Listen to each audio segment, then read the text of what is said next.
Sleepy town settled for the night, where every lawn is tailored just right. And it's about time that the back porch light comes on. At that house down the street,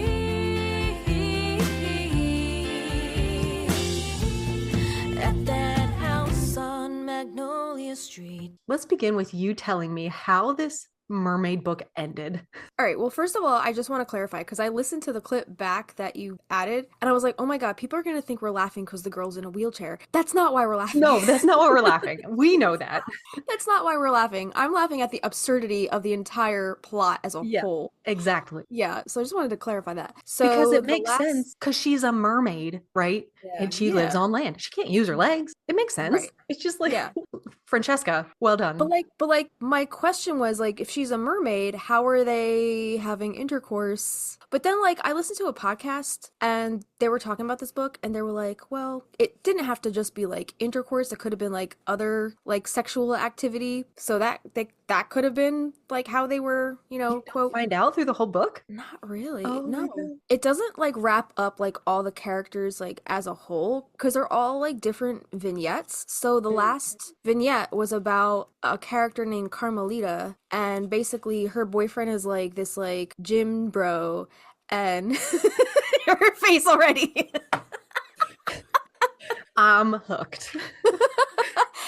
and she's got like this mental hang up that he looks at all these other girls instead of her, and then she ends up having this fantasy about him hooking up with these girls. So now she's like thinking about him hooking up with this girl, so now she's like getting off on that idea. Okay. So then eventually they like hook up at the end, and she tells him to like I don't know. So she's into like the three-way or the voyeurism. Not even necessarily the voyeurism or the three-way aspect, more so just like him being with other women. Okay. The thought of him being with other women, it hurts her because it seems like he doesn't want to be as much with her as he does with them, but it's all in her head. He's never shown any evidence to support this like thing in her mind. Classic. She's just making this shit up. And so at the end she's just like, I think you should think about those girls or something like that. Like, she doesn't say that flat out, but she's like, yeah, I don't know. It's wow. You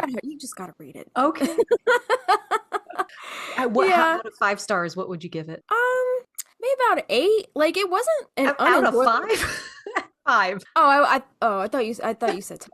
I would give it about maybe like a 3.5. Okay. Yeah. Solid. It wasn't an unenjoyable read. Like, it kept me engaged because of the absurdity of all of it, I guess. That's so. It wasn't Francesca's best novel, but there were some stories in it that I really enjoyed. Like, there was a whole story called Milagro, and it was about this girl Plum. She becomes friends with this guy named Santiago in like high school. But Santiago is gay, but he doesn't tell her this, and he leads her on, and like she's kind not pursuing him, but like she has this like fantasy in her mind that like they have this thing. So they go to this like place in the desert. I think it's called Villa Milagro, and I guess the caretaker of this villa is an androgynous, like I don't even know if you would call it like a drag queen or but a very flamboyant androgynous figure with like this like long like kimono robe, and like the way that she describes this property, it's so beautiful. It just captivates you and you're like, I want to go stay there.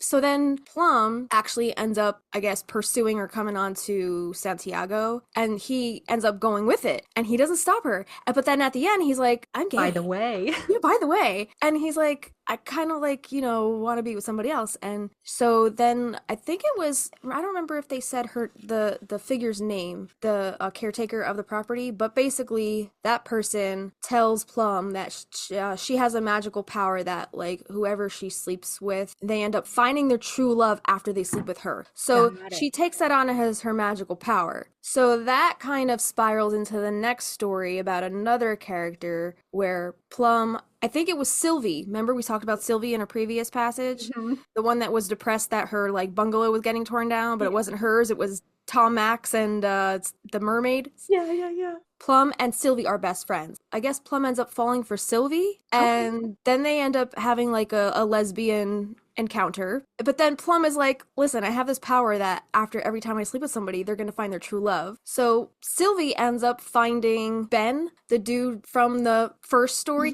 Yeah, they're all intertwined. Just fucking read it. Just read it. That is so wild. Would you read it again? And then I have a story to tell you. Oh yeah, I would read it again. You know what I do? Like, okay, I have all of Francesca's books. Like, I have piles of her books. There's that whole shelf is lined with her books. When I'm getting when I feel really overwhelmed with the reality of life, I like to read her books because they take me away into this like dreamscape world of like these mythological but realistic characters. Like, she encapsulates all of your five senses, and it's such a visceral experience. Like reading her books. There are a couple of her books that I haven't even read yet that have been on my shelf for ages, so I'm kind of trying to make my way through those books now. Okay. And this was one of them. I've had this on my shelf forever, and I was like, why haven't I ever read it? It's such a small book. It's like a simple read, but I never carved out the time, but I was like, all right, let me just read this one. That's how I'll gauge a book. If I will read it again, that's my rating system. Most books, if they're good, 4 stars. If I'm going to read the book again, 5 stars. You know, that's how I rate things. But what I wanted to tell you, having to go along with the Santiago thing, recently found out. So my best friend through high school, I really had a crush on him, was crushing hard. I was with somebody else, but then that somebody else and I broke up, and we did everything together. Like, we go fishing, we go floating, we go hang out at, the bar when we were in college. And I just was like, why won't this guy date me? Aww. And, we had kissed, we never had sex or anything like that. And then I think I got engaged and he went off into the army. And at one point, my friend Caitlin saw on Facebook, what was your biggest regret or something? And this person had commented, regretting never asking Kristina to marry me. You didn't see this? I didn't see this. Okay. And then, this person has such a place in my heart, so special. Aww. I'm just like, what happened? Yeah. So they joined Marco Polo and I got to talk to them again. They're gay and they came out and they've been happily together with their person for 6-7 years. I'm like, this makes so much sense. This is why we weren't supposed to be together. I was so happy for this person. Yeah. And they also said no, at the time, I wanted, you were it. You were it. Yeah. But there was just something stopping them and they couldn't sort it out yet because it wasn't their time yet to, I guess, come to that realization. Yeah. They thought the same thing I thought. Oh, they're really not that into me. We're just friends. Okay. So we kind of had the same oh, they're not really that into me. Yeah. When in reality we were, but we weren't supposed to be, but we're supposed to be in each other's lives. I was just it filled my heart with such joy that this person finally was able to come out to his family and be with this person who's so happy. And I think, we've all of us ladies have probably had a crush on a GBF every now and then. Yeah. Looked very country redneck, boots, blue collar, Well, because they had to play a part because they didn't want to be ostracized, Thinking back though, I'm like, there were certain things. I was like, okay. Just missing the signs, Kristina. Missing the signs. So I wanted to share that with you. I'm just happy for this person. That's sweet. Yeah. Sometimes we just ignore the signs because we don't want to see them because we're so wrapped up in our own feelings towards somebody. We just completely bypass all not even calling it a red flag because that's their life and that's beautiful. Yeah. But you wouldn't know otherwise if they didn't they didn't either. They were like, I'm all for this. It's just but then I got engaged, so he was like, well, never mind. Well, he found his path and so it was very heartwarming. Yeah. Hey witch. Hey, I'm Kristina. I'm Justina. Welcome to Magnolia Street, your one and only musically inspired practical magic fandom podcast. Every week we deep dive on different aspects of the movie and the books, as well as treat your ears to our very own practical magic inspired original music. This week, I wanted to talk about the color theory or more color analysis of our absolutely favorite film, Practical Magic. I know way back I mentioned how intriguing some of the shots were in this movie in relation to the colors they chose to use or the lighting or the framing, specifically the shot of the outside of the house at nighttime, right before the just making toast is all. scene when Sally comes home, and the scene in which Sally comes back into the house after her conversation with Gary, the I wish for you too.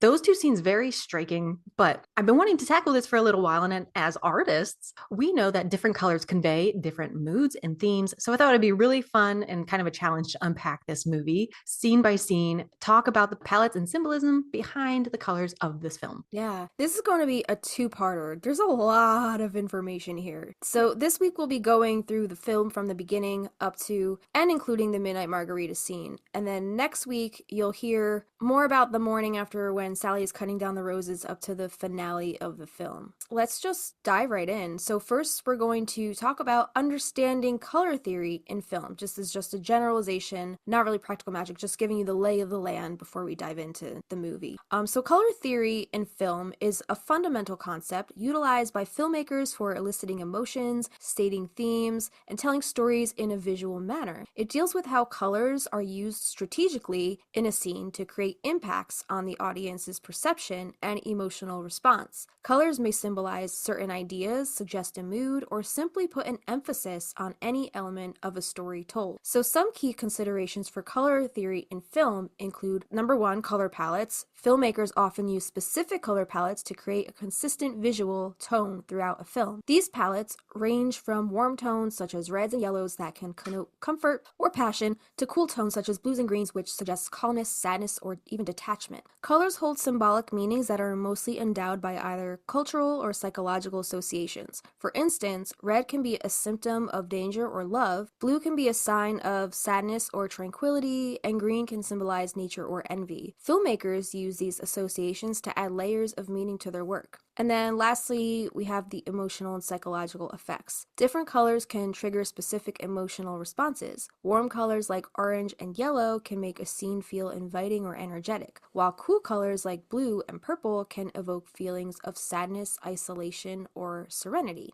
In the context of practical magic, where each strip of color represents the dominant hue from every scene, the spectrum of color usage and its flow throughout the movie can be understood as an intentional narrative tool within color theory. So here's an analysis of how the spectrum might play out across the film. Yeah. This is from moviepalette.com, and I saw this ages ago.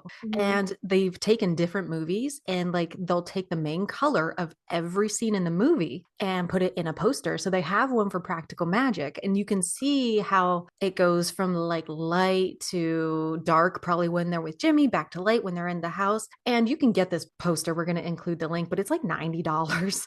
So I've never got this. A 20 by 8-inch is $90. So I was like, oh, that's but this was very interesting and I wanted to unpack this a little bit. So if you would like to see this, what we're looking at, go to moviepalette.com and just type in practical magic and it'll pop up. Kind of looks like a barcode of like, okay, so a lot of the colors that I'm seeing here, we obviously have like the whites and the creams and the browns and the beiges, but then we have little pockets of like blue and like even pinks and blushes and dark browns, dark oranges, a lot of deserty kind of colors.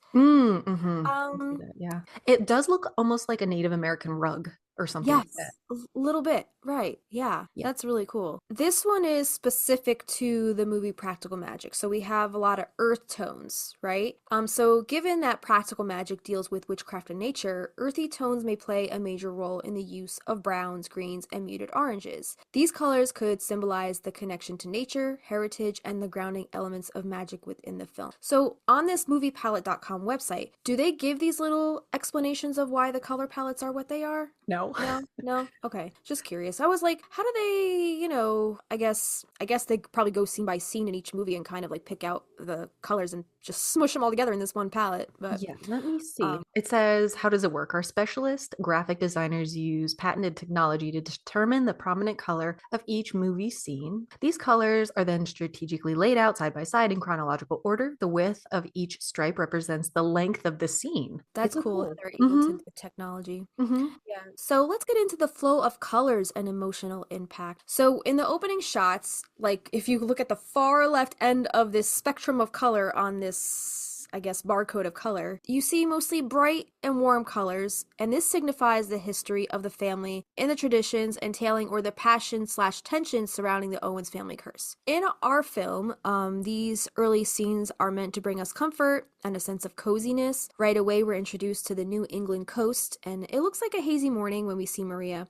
And when we transition to present day, it's open and airy outside at the table, and even on that beach scene, right? Like it's a sunny day, and you get that sense of like comfort. Even through the quote nighttime scenes, the inside of the Owens house is awash with that warm orange glow. The palette shifts towards cool, more muted hues when the story deepens into more complex dimensions of emotion, such as grief, loss, and their tussles with love. These symbolize somber, reflective, and even fearful moments that finally set in for the lead characters. Shadows and a low-lit scene combined with cool tones can well portray the mood of introspection and conflict. Those deep blues and burnt reds and oranges are primary during the Jimmy fiasco about 25% into the film. However, as we continue, we're thrust back into light, and again giving us the sense of safety. And we're going to get into all these scenes more specifically as we're going to go through the movie and go each scene by scene with the color. Next, we have the climactic moments. In these critical moments, there may be a return to vivid colors such as deep reds or sharp contrasts of light and dark to symbolize the high level of emotion and dramatic plot twist. The use of this color will enhance the tension and stakes of the scene. Our exorcism scenes get progressively darker as they move through until finally Sally and Gillian are laying together on the floor, and they even make it a point to show us the candles burning down into the darkness, symbolizing that Jimmy may actually win this fight, right?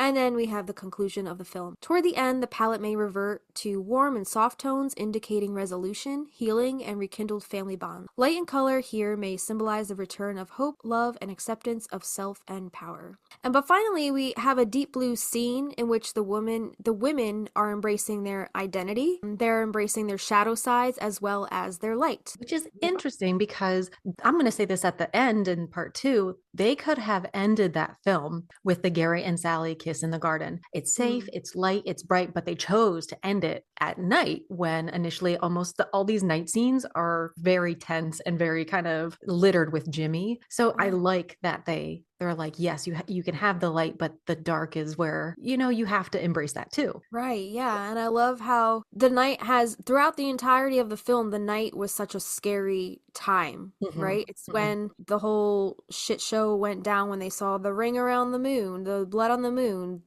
Sally had to go, rescue Gillian, and they got kidnapped, and that's traumatic in and of itself. And then they had to do this resurrection spell and then bury a body. And then just even one the thing midnight margarita scene is tainted. Yeah, yes, yeah. So every time it's nighttime in this movie, I feel like you're always waiting for the other shoe to drop. Like, oh my God, what's gonna happen now? Jillian gets the night terrors from Jimmy. Yeah. Like, it's always something fucked up happening at night. But then I like how they brought it back around at the end. Like, you're totally right. They could have ended it in that garden scene, that beautiful kiss at the end between Sally and Gary. But I like how they brought it back to the night, and they made the night seem more whimsical and uplifting, and they made the nighttime at the end not seem so scary anymore. They own the night. They own the night. I love that. Yeah, totally. Yeah. Okay. I guess let's get into now the color consistency and the variations. So some character-specific colors. Certain colors might be associated with specific characters, adding depth to their personalities or arcs. For example, with Sally, we see a lot of white, green, and beige, very earthy, grounded, healing, and nurturing tones. With Gillian, we see red, obviously, because her hair, right? But we also see a lot of deep greens, black, midnight blues. A young Gillian has a purple kimono, which, the purple could represent passion, excitement, the unknown. Also, she's in the desert, right, for like the first part of the movie, so that makes sense for her to have a lot of those like red, more rust kind of tones. Yeah, she's adventurous with her color palette. Right, yeah. And then with the aunts, they're kind of all over the spectrum with the color, right? And we talked a little bit about this. I forget what episode it was. Was it their Victorian clothing, or it was some kind of question. We were talking about their the outfits and their color palette when they were in the post office scene. Right, I remember. Yeah. So Aunt Franny, she's also has a purple kimono. However, for the So that's probably where Gillian, it kind of spun off of Francis. Yes. Probably, Gillian probably saw that and was like, I want a kimono too.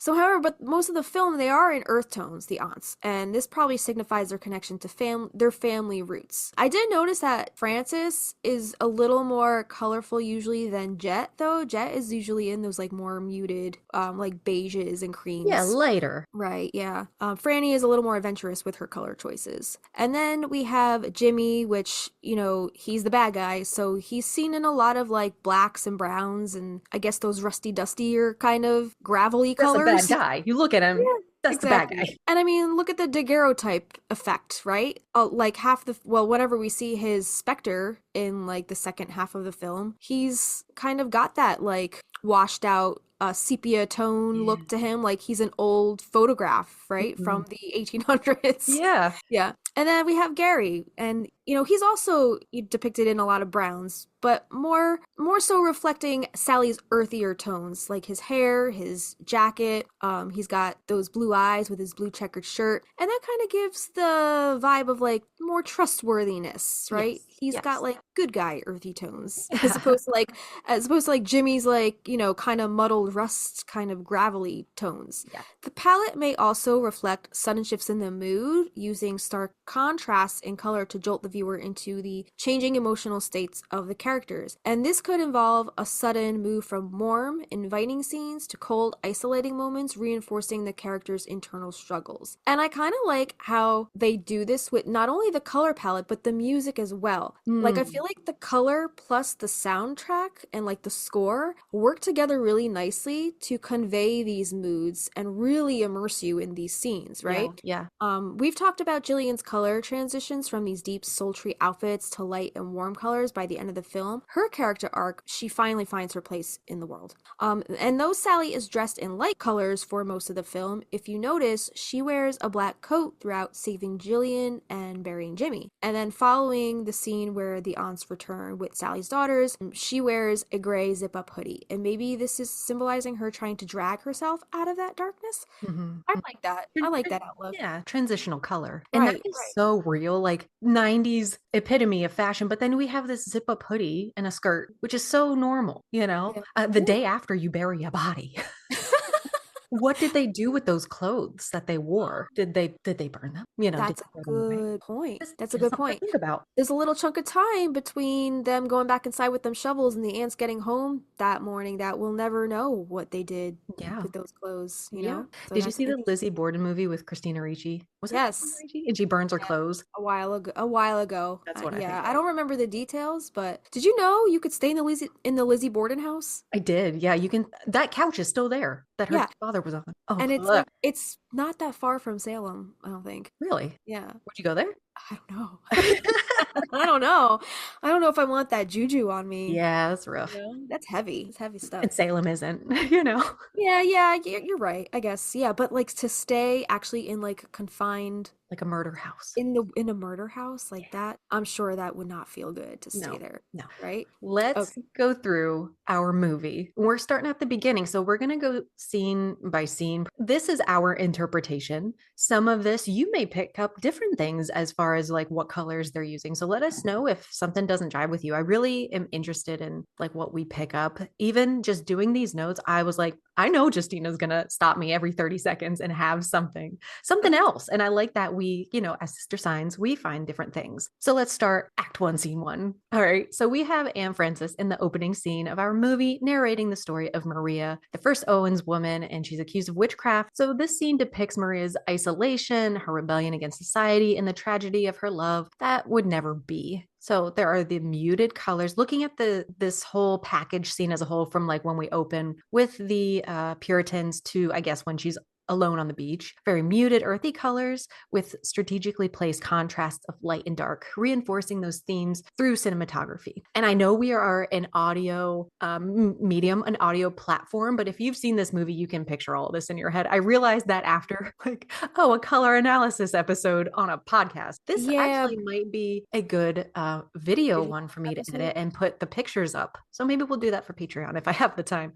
Definitely. And also our show notes will be available over over on the Patreon, and Kristina has done a wonderful job of laying out each scene by scene, so you guys can get like an actual visual representation of what scenes we're talking about and the colors that you see in each one. So definitely, if you're not on our $8 tier, you can see what we're talking about, even if you're on the $3 tier for our show notes. And if you get our show notes, you can look through this entire PDF of all of these scenes we're talking about. So the use of color does more than create the mood, but it also allows a deeper resonance of emotion from the story, serving well for the magical romantic plot of love with social binds. It is the mastery combination of these three dimensions: narrative, camera, and color, that powerful emotion and psychological impact that's delivered to the viewer. So let's start with the opening Puritans and then Maria crying on the beach on her own. So in the color and tonal palette, the scene comprises of the muted earthly palette dominated by dark colors like the dark blacks and browns and softer lighter colors such as whites and beiges. The seriousness of the mood in the scene is reflected by such hues, setting a historical sense of oppression and fear due to the witch trials. This visually separates Maria from the rest of the group through the contrast of Maria's lighter clothes with the darker clothes of the Puritans. In the opening, they're all the Puritans have that uniform of black with like the women in the white caps, the guys have black hats. I just want to point out that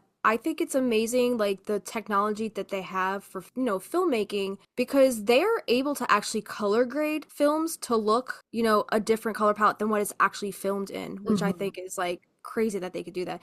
You know what I never realized? The second shot on here I think I have is associated with Fortis Films. That's Sandra's production company. I never realized that. That's the company that produced the Sudbury pilot?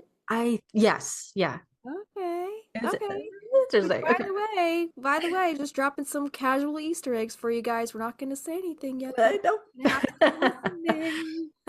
So let's talk about like the framing here with Maria. She stands. I want to talk about where we see from the Puritans' point of view. Maria is the only one in white, in a light color, and she's set against this like very pale gray, almost dissolving into the sky. Yeah, it's like very overcast. So, and then she also is set against the sea a lot, and this symbolizes to me her loneliness and the depression. She's waiting for her lover who will never return. Her counterpart, the Puritans, their presence as a group symbolize their unified judgment and oppressive societal expectations. And when we get the overhead shot of the Puritans standing in that circle, visually enhances their unity and the heaviness of their judgment upon Maria. The jump of Maria off the gallows and her survival is a strong symbol of rebellion combined with the power of sorcery. The snapping of the rope means a breaking from the bonds of society, while Maria's bare feet touching the ground stresses her connection to nature, the earth, which she very much put her life in like her magical hands. Like, I'm trusting the earth to catch me, which is very often associated with witches in lore. This is a grounding moment juxtaposed with the fear of the Puritans, who are powerful yet cut off from the natural world. They don't understand. Yeah. So let's go into more of the colors, like her dress, the clothing of the Puritans, the ocean, the sky, the grass, and even the rope. So with Maria's dress, so again, it's a lighter color.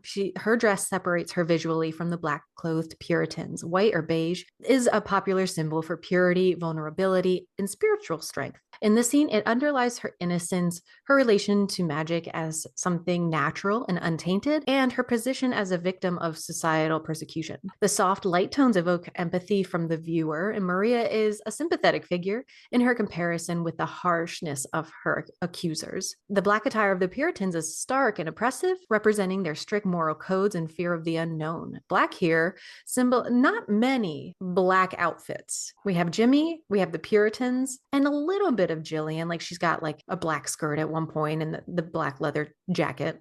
Yeah, and when the girls are little and they come to the aunts, they're wearing those black peacoats, right? Very true. Yeah. So usually the black is seen not only as, persecution, but also grief. Yeah, very much so. Here, It symbolizes not just color, but also the rigidity, the control, and the darkness of their intent.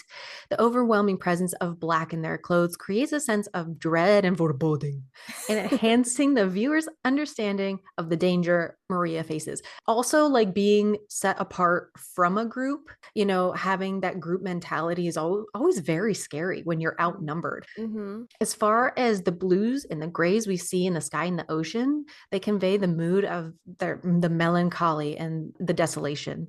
The ocean is often symbolic of the unknown and the subconscious, thus being reflective of Maria's inner turmoil and the vastness with which her situation is so unyielding. And the gray, overcast sky further enhances the somberness of the tone, therefore making the scene heavy and emotionally charged, while the ocean's muted colors speak to the depth of Maria's despair and hopelessness of her waiting. The ground and the grass, when we see her feet touch the ground, dull green and the brown colors give off a very natural and earthy appearance. They're the ground, which simply help further Maria's relationship with the earth and her stability within magical nature. Although muted in color, they're active and opposite the dead aspect represented by the gallows.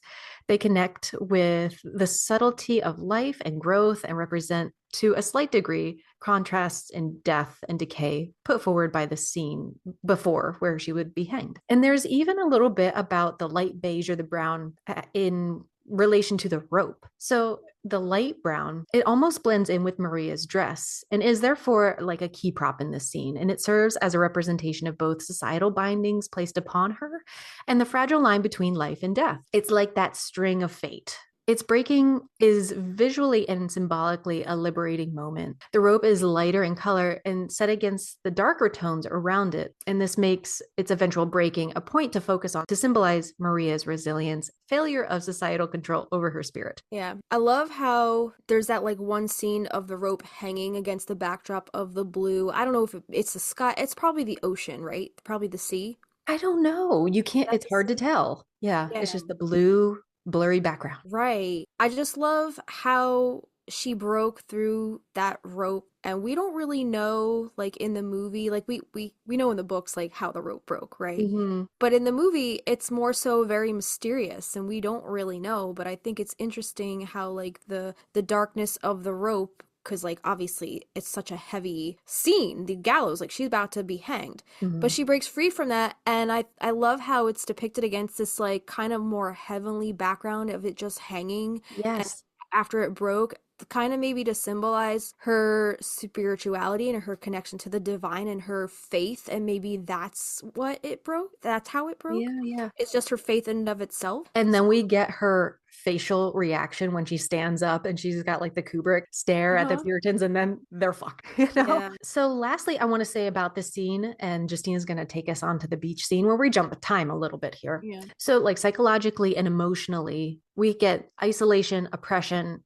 and tragic beauty. So the muted, desaturated colors contribute to a feeling of isolation and loneliness, mirroring Maria's emotional state as she is both physically and emotionally separated from her lover and society. And the dominance of the darker tones, especially black, create that heavy, oppressive atmosphere, making the viewer feel the weight of societal judgment on Maria. And even on oneself, you kind of feel, because she's the protagonist, you feel sympathy, empathy for her. And finally, like the tragic beauty, the combination of the soft whites and beiges, the earthly tones, give the scene that tragic beauty, as Maria's purity and connection to the earth are emphasized in contrast to the harshness around her. This use of color invites the viewer to feel both sorrow and admiration for this character. Yeah. So this next scene, this is the beach scene, and this is the moment of family happiness for Sally and Gillian's parents, unwittingly in the shadow of the curse that will shortly claim the father's life. Bright, warm colors depict this fleeting familial happiness, creating a marked contrast with the dark symbolism of the Deathwatch beetle. The color palette moves from vibrant blues and reds to the stark black of the beetle, visually representing the intrusion of the curse into the family's life. This sudden visual and tonal shift heightens the emotional impact, turning blissful happiness into a foreboding into foreboding in an instant. Look at, and guys, I want you to see these snapshots because it makes it so much clearer between when the father is kind of like in the mom's lap and they're and they're laughing. The sky is blue and the Mhm. green grass against the white sand. And then when we see, this is Regina, right? When we see her Yeah. turn and kind of look, ominously, like for the ticking, everything's muted together and she's very shadowed. Like And the sky is more white, uh, it right? looks more desolate, like Mm-hmm. all of a sudden she's alone, Mm-hmm. right? Mm-hmm. All of a sudden she's just, and the expression on her face is even like, oh my God, I feel something's off right now. Exactly. Yeah.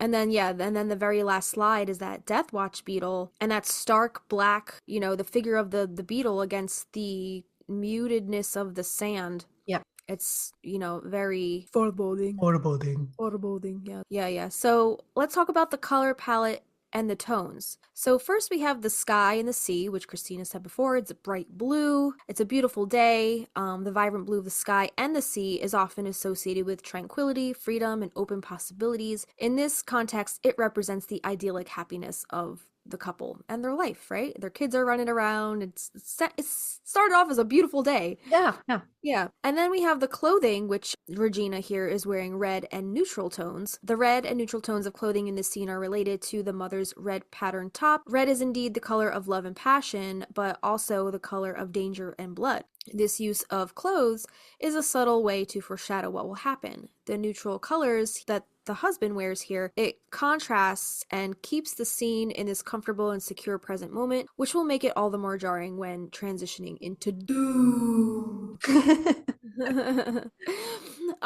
So let's talk about the symbolism and emotional impact. The Death Watch beetle, which is black, the sudden appearance of this Death Watch beetle is the most significant visual cue in this scene. Not only that, but again, paired with the soundtrack, we hear the ticking, right? So we know something is not right. So this immediate shift in tone along with the music and the look on Regina's face, from the bright, carefree happiness of the beach to the dark inevitability of the curse taking effect. A close-up of the beetle against the light-colored sand forces the viewer's attention upon this ominous symbol. And the transition from joy to dread, the fast cut from the joyful, playful interaction of the parents to the close-up of the beetle underscores the fragility of their happiness. Bright colors of joy are suddenly juxtaposed with the dark, foreboding black of the beetle, a powerful visual metaphor of the curse overhanging their love. Exactly.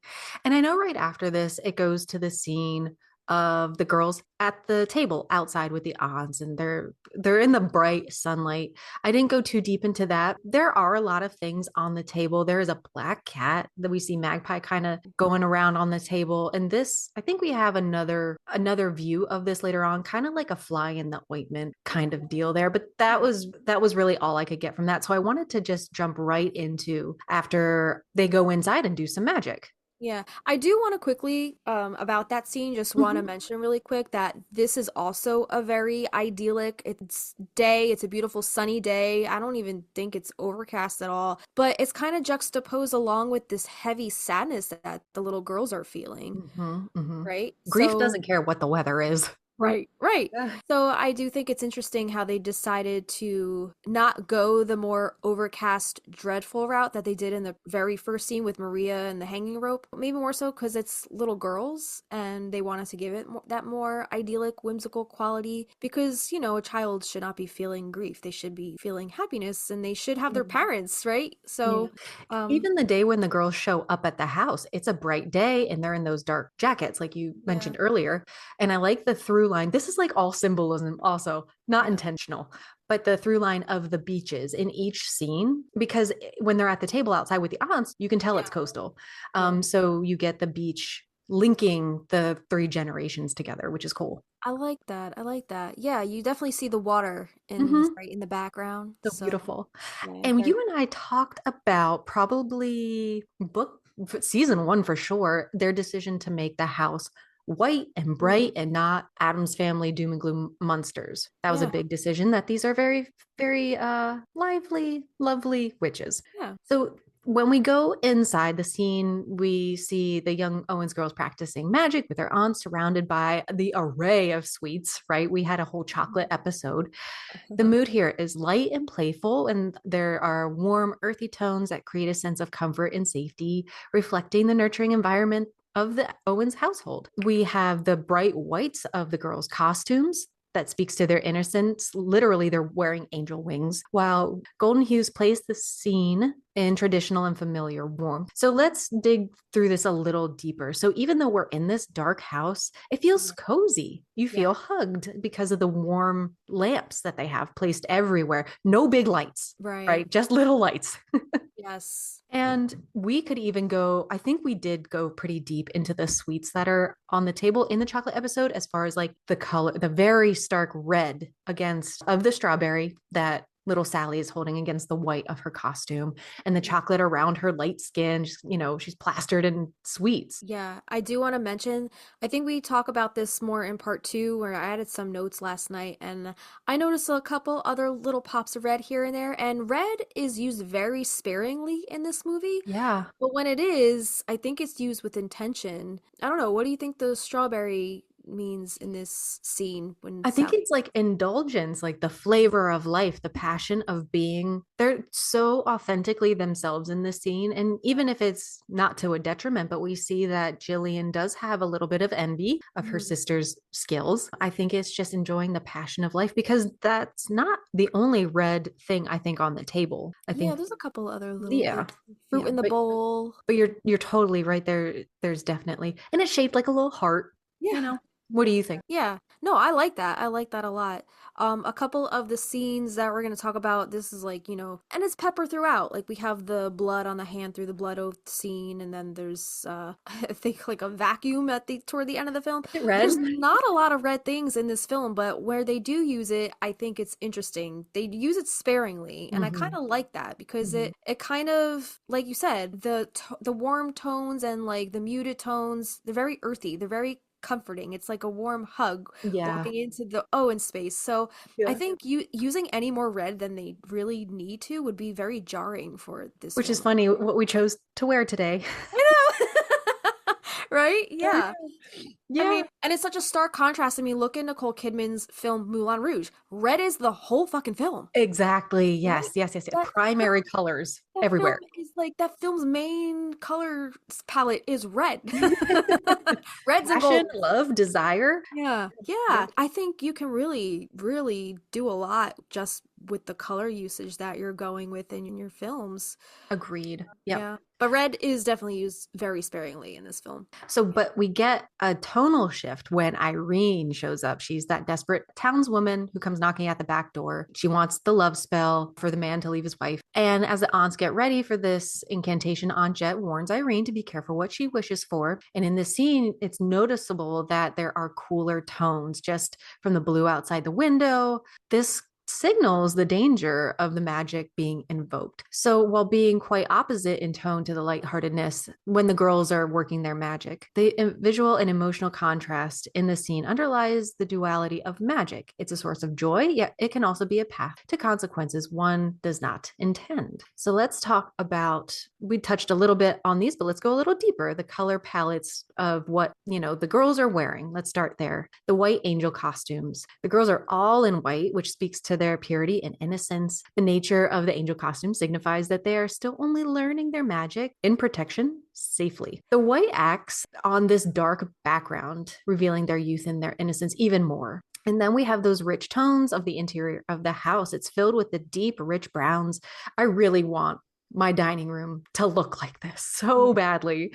But they have the old world charm. They have a dark paneling and even like a more green toned wallpaper above the wainscoting of the presence of magic is here. These colors ground the scene, connecting it to earth and tradition. The wood tones also enhance the warmth and safety of the home. In contrast, the blue that comes in from the outside the windows, you can even see a little bit of the blue behind the aunts when they're at the loom and the spinning wheel. The blue tones in the window are a good contrast to the warmth of the inside, indicating the change of tone as the story moves away from the innocence of the girls playing with their magic to the seriousness in which magic is performed. They get the play magic and then they got the business magic. It also indicates coldness or desperation, i.e., Irene has no chill. I love that you added that. I always loved the blue light that comes in through the windows. I don't know, something is like very mysterious about it, and it makes like the inside of their house all the more cozy, and I don't know what it is. It's just that blue that comes in through that window is just so luscious and beautiful. And like I know it's film it's magic, right? They're on a sound stage. They have to use like lighting and gels. They use like Mhm. color gels on the like these big studio lights that give it the color Mhm. that they want it to come through the window, and they can imitate daylight on a Yeah. soundstage with which is amazing to Uh-huh. me. That must fuck with your mind. They can do everything with lighting, and I just think that's magic in and of itself. Like studio magic to Mhm. recreate a natural setting, natural lighting, like that's crazy. Yeah, it's a That skill. is so cool. But I love how the uplighting, and this goes on to even like later on in the movie, I think we even talk about there's like magenta uplighting and magenta tones with the lighting, Yeah. and I'm like, where's that magenta light coming Yeah, from? yeah, yeah, I'm like, exactly. where's that coming from? Because that's Exactly. that's not a natural color at nighttime. No, yeah, definitely. Oh my gosh, part two is gonna be great. It's gonna be Yeah. really fun. Yeah, we're gonna get into all that. But I just wanted to mention the lighting. I always thought the lighting that came in from those windows was just so beautiful. You know And why? why? Because I think it coming through that like lacy diffuseness gives it the whimsigoth. Yeah. You I know, because think you have the little bit of pattern here and there of mhm, the curtains that have the light behind it. It's those just are so, some cool oh, curtains. it's magic. It is. It is. The warmer tones, like all the chestnuts and the deep browns and like the greens and the creams, it kind of almost feels like they live inside of like a big oak tree trunk. Like they're little fairies living inside of like a tree trunk, right? Yeah. It just feels very earthy and just so deep and rich, and all those like the patterns and the materials that they use in their drapery and their rugs and all the stuff that they decorate with. It's nature. Yeah. Yeah, it's Yeah, yeah. very, it just brings you back to like a sense of calm, even through all the chaos in their very crazy lives, Yeah, right? I agree. And I think it's also emphasized in like the height of the tower as far as like a tree is concerned. It's just up, Yeah. up, up, up, up, right? True, yeah, I like that. I like that analogy too. A little bit back to the sweets. So the sweets and the food on the table, the items that surround the girl symbolize that indulgence and the pleasures of life, which contrasts with the darker, more dangerous sides of magic. Think like putting your arms out and spin and spin and spin, right? Love Mm. can be lovely or love can be deadly. Mm. What was our true crime? Deadly and dangerous? Charmed and dangerous. I'm dangerous. Yeah. Yeah. It shows that darker side of magic that's about to be revealed via Irene. Mm. So the abundance reflects the loving and indulgent environment the aunts created for the girls, but it also hints at the excess and desire that can lead to dangerous outcomes as seen at Irene's request. So the scene then transitions from the innocence of the girls' magic to more complex, morally ambiguous world of adult magic. The shift in lighting and color, particularly with the introduction of blue tones and the focus on darker elements of spells, underscores the transition and sets the tone for the unfolding narrative. Initially, during their lesson at the table, it's light and it's fun and it's whimsical, but once Irene shows up, their view, which we've spoken about before here, shifts. From here on, throughout the movie, with the exception of the banishing syrup and Sally stirring the coffee, any magical working or spells is done in blue tones. So Ooh. the dove love charm, Amas Veritas, which we're going to talk about next, the blood oath, the stirring the spoon when she's writing the letter to Gillian, the resurrection spell, the exorcism, and Sally releasing the leaf. These are all done in the cool tones. I like that you pointed that out. I never realized that before. Cool, huh? Yeah. With that said, let's move on to young Sally performing the Amas Veritas love spell right after she had that whole realization and she saw batshit Irene and she's like, I don't want to be that lady. So I'm going to do some spell work now. So yeah, it shifts into those blue tones.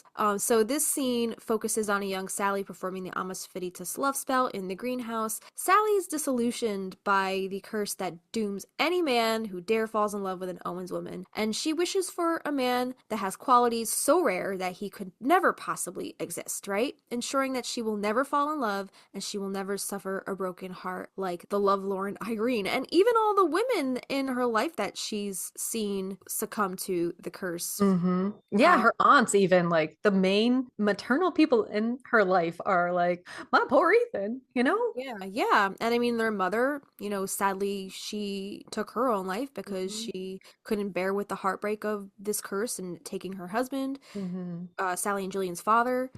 So there's just a lot that these poor little girls have to, like in our song "Brownies for Breakfast." It's not our fault, but it's our cross to bear. Exactly. Right. Yep. So We're so good. not to quote the Stinas, are we better than everyone? You like that, don't you? I'm gonna keep using that now. Oh my god, it's so funny.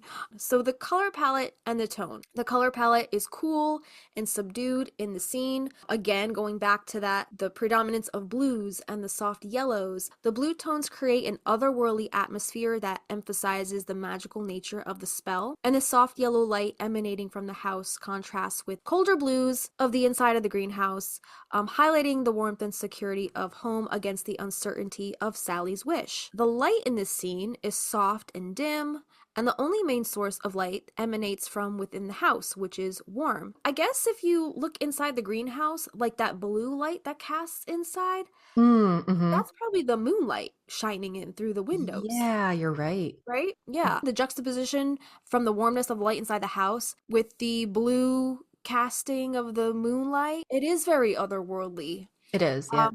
So this mysterious light outdoors visually communicates Sally's isolation and her wish to shield herself from love's pain. So yeah, Sally is stepping outside of her safety net, I guess, the warm light of what she knows into the deeper, darker blues of the unknown. In reality, something like love and fate, she's trying to control something she has no control over.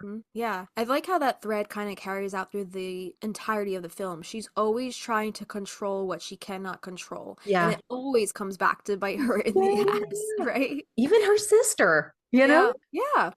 Right. That scene ends with like those beautiful creamy rose petals floating off into the moonlight. And like, yeah, in that scene where they're standing on that balcony and those petals are floating off, everything is still cast in that shade of blue. And you only see that like one little window with the orangey yellow light in the background, right? Yeah, pretty. They're kind of venturing outside of the conforms, the comfort of the inside of their warm and cozy house. And, they're offering something to the universe that they don't know what's gonna happen, It's just kind of like, I guess we'll float those out there, see what happens. It just cuts off to the next scene and they're adults. So, like, we don't even see the rest of their childhood and the other, spells that maybe they've tried and, other adventures they've had as kids. There's such a big jump cut in time. Yeah. But I do think it's interesting how the very next scene, when they're pretty much adult, like younger adults, maybe late teenagers, early 20s at this point. Early 20s, yeah. It's still nighttime. It's still blue. It's still very subdued. And I mean, this scene is pretty sad, so understandably why it's like, but I guess we'll talk about that here. So Sally and Gillian's blood oath scene. This marks the time jump where the sisters, now in their early 20s, share an emotional farewell as Gillian elopes in the middle of the night. Fearing she may never see her sister again, Sally is reassured by Gillian's promise. They seal this with a blood oath that they will grow old together and live in a big Victorian house with all these cats and even die in the same day. This is a brilliant transition from adolescence into adulthood. The coloring is the same, signaling to the audience that perhaps not much has changed over the years for the sisters. And I like that because, like what I said before, we don't know what happened in that stretch of time. Yeah. But clearly, since the color palettes are the same, nothing much has changed. Yeah, exactly. Yeah. Let's talk about the framing of the scene. So the framing of the sisters on the porch with the Victorian house visually anchors the promise that they make to each other. Gillian literally has one foot in the future over the railing and one foot in the past clinging to her sister, which is kind of like the star card that we talked about a couple weeks ago, right? Like the star card has the one foot on the earth and the one foot in the water, and like in the spiritual realm is the realm of the unknown. We could totally make a tarot deck. Oh my God. For real. Yeah. Like the symbolism in this movie is just crazy.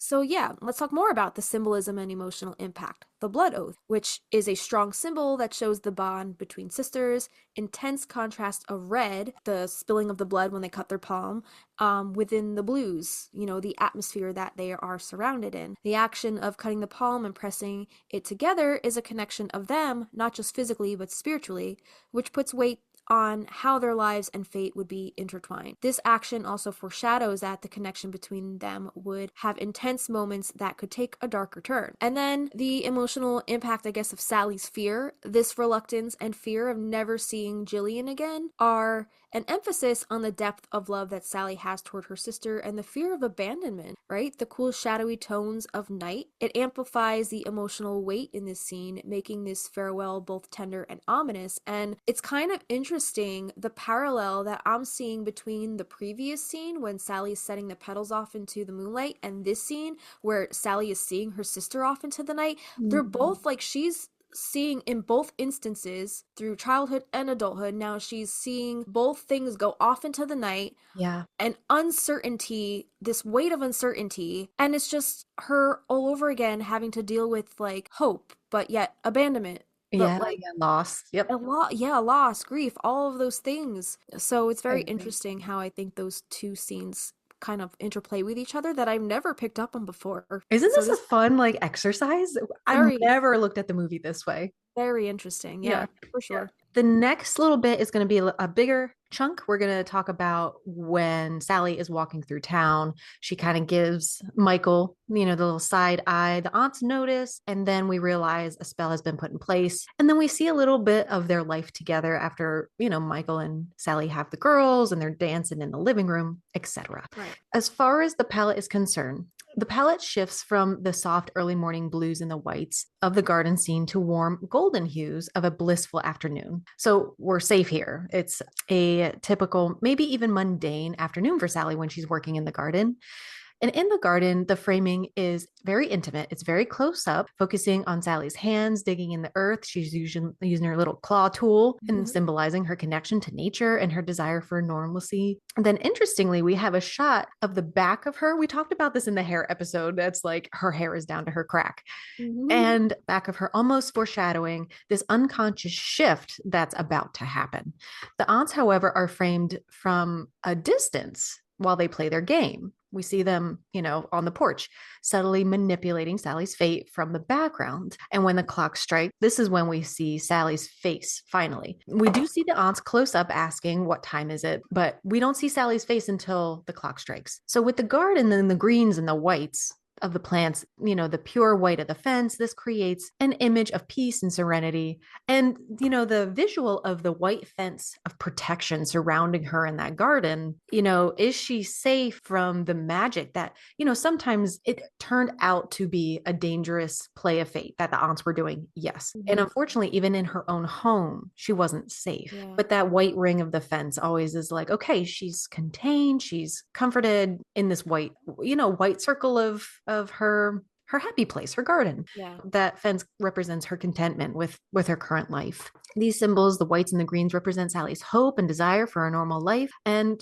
she doesn't want anything to do with the chaos of magic. It's light and it's bright as most of the movie is, but here we see Sally in the direct noon sun. The next time we see her in the sunlight is when she goes down to chop the roses, like in direct. Yeah, but I don't know. Yeah, right. So keep that in mind. Let me know if I'm wrong. So when she's in like direct sunlight that's casting shadows of her outside, I think the next time is when she chops the roses down. Interesting. So when she's running into town, the sun is behind her, giving her this like backlit aura, like she's an angel or a dream that Michael sees running to him. This garden space, backing up a little bit, like I said, is her safe space. Her hands are in the dirt. No one is bothering her. Then the aunt's spell kicks in and she's running into town, like into a town that she hates. The people, maybe she doesn't hate them. Maybe she pities them, but she is running her ass off that 2.5 miles into town in a very sweet 90s outfit. She's got the little crop shirts, short sleeves, and the boots and the cutoff shorts.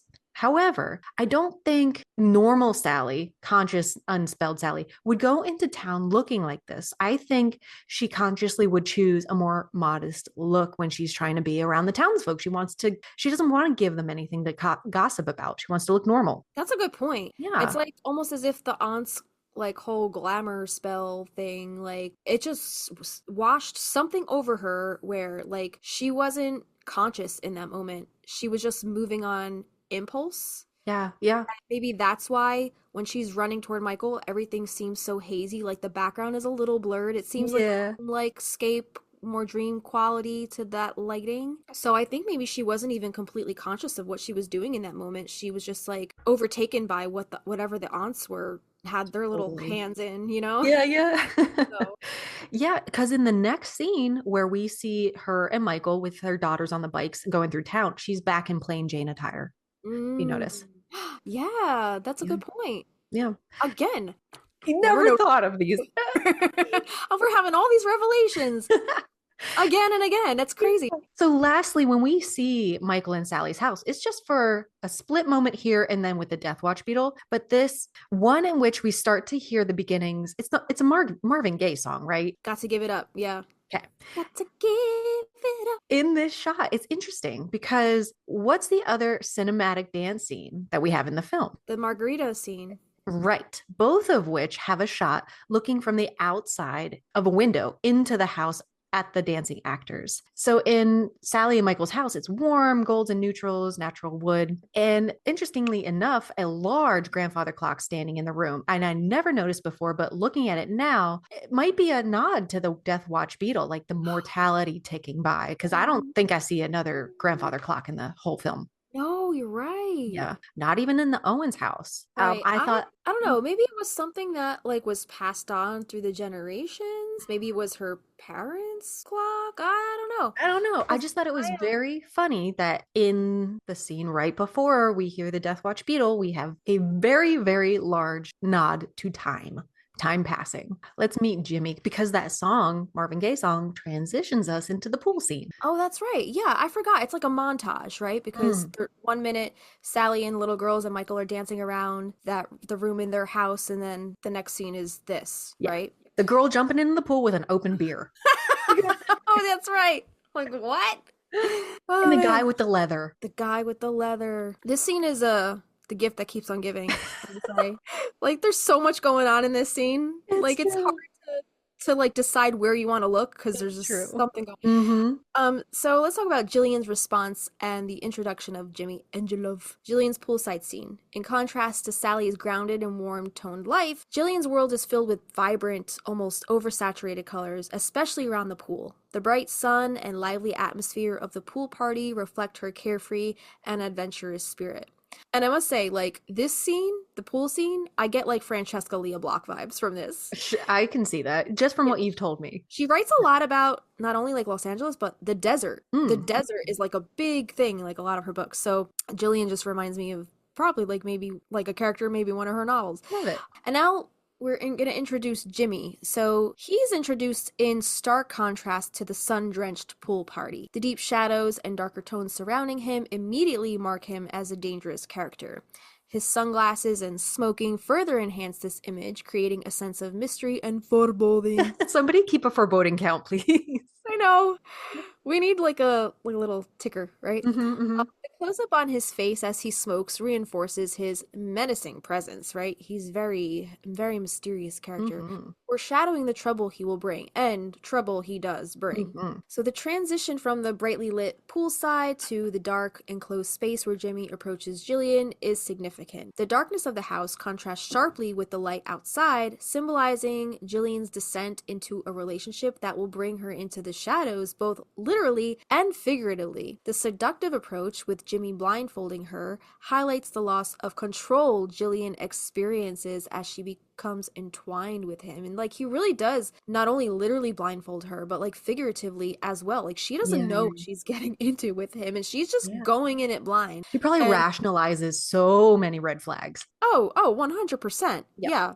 So she's just like basically jumping into the deep end of this pool. And this pool party, like, so to speak. So first, Gillian, she seems initially excited, right? Gillian's response to Sally's letter reveals her excitement and superficial happiness, but her mention of Jimmy hints at something darker. The scene at the poolside, while vibrant and full of life, is tinged with an undercurrent of danger represented by Jimmy's dark, predatory figure. And yeah, he's like all dressed in black. You see that skull ring and his aviator glasses, and he's just smoking.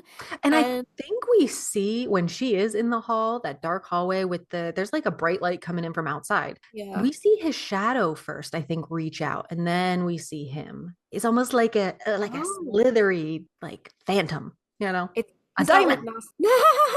he's got like Nosferatu vibes. Yeah. Like you see the shadow first, and then you hear the accent, and then you're like, oh fuck, I'm done. I want you to be my wife. Can you promise me that? Can you promise me that? Dude, you have to go see Nosferatu if you haven't seen that yet. Oh God. Okay. Great movie. Great movie.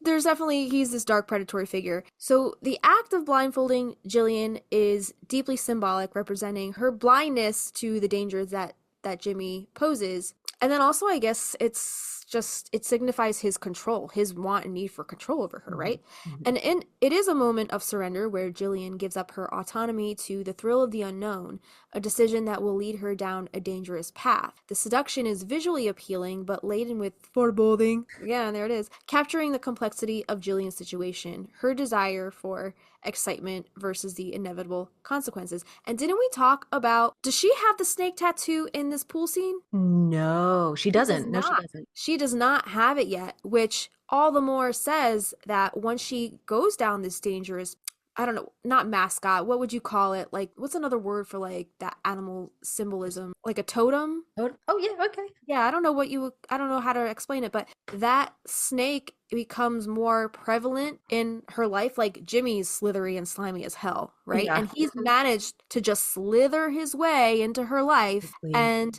not only does she actually brands herself with his whole symbol before he even brands her with the skull ring. True. That's Right? very true. Yeah. And dark. Yeah. So she's like, all right, I'm just gonna give myself over to this guy, and here's a snake's tattoo on my body to prove it. Ugh. So she's just, I think that tattoo represents so much more than we actually gave it credit for. Yeah. Yeah. Now thinking about it like this, Interesting. yeah. So good. So yeah, her desire for that excitement versus the inevitable consequences for sure. Then we cut to a night scene in which Sally and her husband Michael are in bed, and little Antonia is squished between them, and we start to hear the Death Watch beetle. And then immediately it cuts to Michael walking to work and a black dog following him. So the scene begins with the cool, somber blues as Sally lays in bed, creating a sense of calmness that quickly turns to anxiety with the sound of the Death Watch beetle. It's a time of shadows as well. The cool blues of the night drench Sally and Michael and Antonia in an almost dreamlike world. Their last grasp on a normal life, the illusion, the dream. The blue emphasizes the quiet and peaceful moments that are disrupted by impending doom. And as the scene progresses, natural daylight reveals kind of an overcast gray day, the beetle on the floor. So we have the warm browns of the wood and the dark beetle. The contrast between the warm earthly tones of the wood floor and the dark ominous beetle highlight the intrusion of death into Sally's home. The interplay of light and shadow in this scene reflects the battle between life and death. And then we see her hand smack the floor, right? So Michael's routine, like his walk to work, it's a natural, we'll say natural daylight. It is the natural day. I would also like to point out that it is also overcast in this scene the same way it was overcast in the opening scene when Maria was about to jump from the gallows. Yeah, you're right. It's not a sunny day. No. So this overcast is definitely, it's impending doom, I think. It is. So we talked about the apples. We have this fresh green apples. We have natural lighting coming in. We have the black dog. And this is, we know it's normal, but something's off. This black dog suddenly appears, and then we have the orange clad cyclists introducing the element of danger, foreshadowing the oncoming tragedy. And if we recall back in the book, page 44, it said Sally could make out nearly every shade and hue that she had been missing all year, although she still could not see orange, which was too close to the color of the faded stop sign the teenagers never saw the day Michael was killed, and she never would again. And it's just interesting that they chose orange for the cyclists as a color often associated with warnings, hazards, and traffic safety, like traffic cones, construction signs. Then we have, the vivid green apples involved with the crash. They're crashing onto the gray pavement. We have like the red rust on this white truck, creating a visually stark representation of chaos. Then the scattering of colors symbolizing the abrupt end of life and the destruction of Sally's hopes. If you look closely in her home when all the planks of wood are pulled up, I thought these were apples, and we probably had the same thought back in season 1. If you look closely, there are green flowers I Are thought they they were the apples at hydrangeas? first. Are they hydrangeas? They look like hydrangeas, right? Yeah, like before, like when hydrangeas first come up out of the ground and they start to, Hmm. before they get their blue or purple or But there even, are white and there are green it is hydrangeas. it Yeah. is true. Yeah. Yeah, yeah. But I think green is just Michael's color, you know? Yeah. Yeah, interesting. Yeah, so the blues are used to create the somber, melancholic atmosphere, representing both the calm before the storm and the creeping sorrow that the curse begun again. Warm browns and earthly tones, these represent the stability of home and warmth, but are subverted by the presence of the beetle and the destruction that follows, her literally ripping up that comfort of the warmth in the floorboards. They highlight the fragility of Sally's life and her desperate attempts to maintain control again. So, do you think this was like, in essence, the ripping up of the floorboards, the tearing up of old, I guess, structures? This was her tower moment, so to speak? Yeah, very much so. Yeah. Yeah. Yeah. She has multiple tower moments, doesn't Oh, she? unfortunately, this poor Poor girl. girl. Yeah. Yeah. Then we have the green apples, green symbolizing life, vitality. You know, these green apples, the destruction parallels the loss of Michael and the shattering of Sally's hopes for a normal life. But I guess that's what life is. It's just a series of tower moments, you Yeah. know? It's Yeah. just, Yeah. Yeah. can we ever win? I don't know. Yeah, this is just recapping a little bit. Yeah, the orange again represents a visual cue for danger, urgency, reinforcing a sense of impending doom. Like the orange, we don't really see orange too much in this film anyway, just like the red. So this film is not really home to the warm color palette, right? Not Right. really a lot of stark reds, not really a lot of stark oranges, but when they are used, they are used with intention. And yeah, it's either to create a sense of urgency or passion or, Yeah. you know? So Exactly. definitely. It's like like an exclamation point to this. Yes, yes, I like that analogy. Yeah. And then the black dog. We haven't even had a dog episode yet. We're gonna do like a familiar series, but black dogs are symbolic of foreshadowing death, linking Michael's fate with the inescapable curse that haunts the Owens family. And also in the song, the Nick Drake song Black Dog is playing, you know? Yeah, yeah. I think Doubling that's a down. cool little Easter egg there. And wasn't that also the little intro to your YouTube videos? It was like, It "Duh, was for a while until it got yeah." flagged. It did? Even that, like, I think it was like 6 notes. Yeah. They still picked up on that after a couple of years, so I had to change it. Elias actually wrote me something. I was like, I want something similar to the Yeah. practical magic theme, but don't make it practical magic. And he was like, okay, got you. Yeah, yeah. I always associate that song with your YouTube Oh, videos. thanks. Great song. Introduction. Yeah, it is a good song. Yeah, I think we should deep dive. Definitely, definitely want to do an episode on the Black Dog. Mhm. And then also Nick Drake as well, because from what I understand, I think he had like a tragic passing Oh or my. something of the sort. From what I think I've read. So I think it would be cool to go down that rabbit hole All for sure. right, cool. Yeah. So let's talk about Sally's grief and desperation at the aunt's house after, Michael's whole death scene transpires. So in this scene, it's very emotionally charged, right? Sally visits the aunt's house, desperately seeking their help to bring her husband Michael back to life after his tragic death. The scene begins with Sally, quote, scratching at the back door, reminiscent of, oh my God, it's very reminiscent of Irene's earlier behavior, symbolizing her desperation and helplessness, which is funny because what happened? What did Sally say after she saw Irene and that whole scene go down? I never want to fall in I love. never want to fall in love. Yeah. And she clearly saw this woman, Irene, saw her as an example for what she didn't want to be. And in this moment where she's scratching at the back door after Michael passes away, she is exactly who she said she didn't want to be as a child. Yeah. Oh, poor girl. Yeah. So let's talk about, I guess, the lighting and more of the color tones. Initially illuminated by a soft lamplight, Sally's emotions are conveyed through the warm tones. As she moves through the house, calling out to the aunts, the scene transitions into darker, colder tones, right? We see more of those blues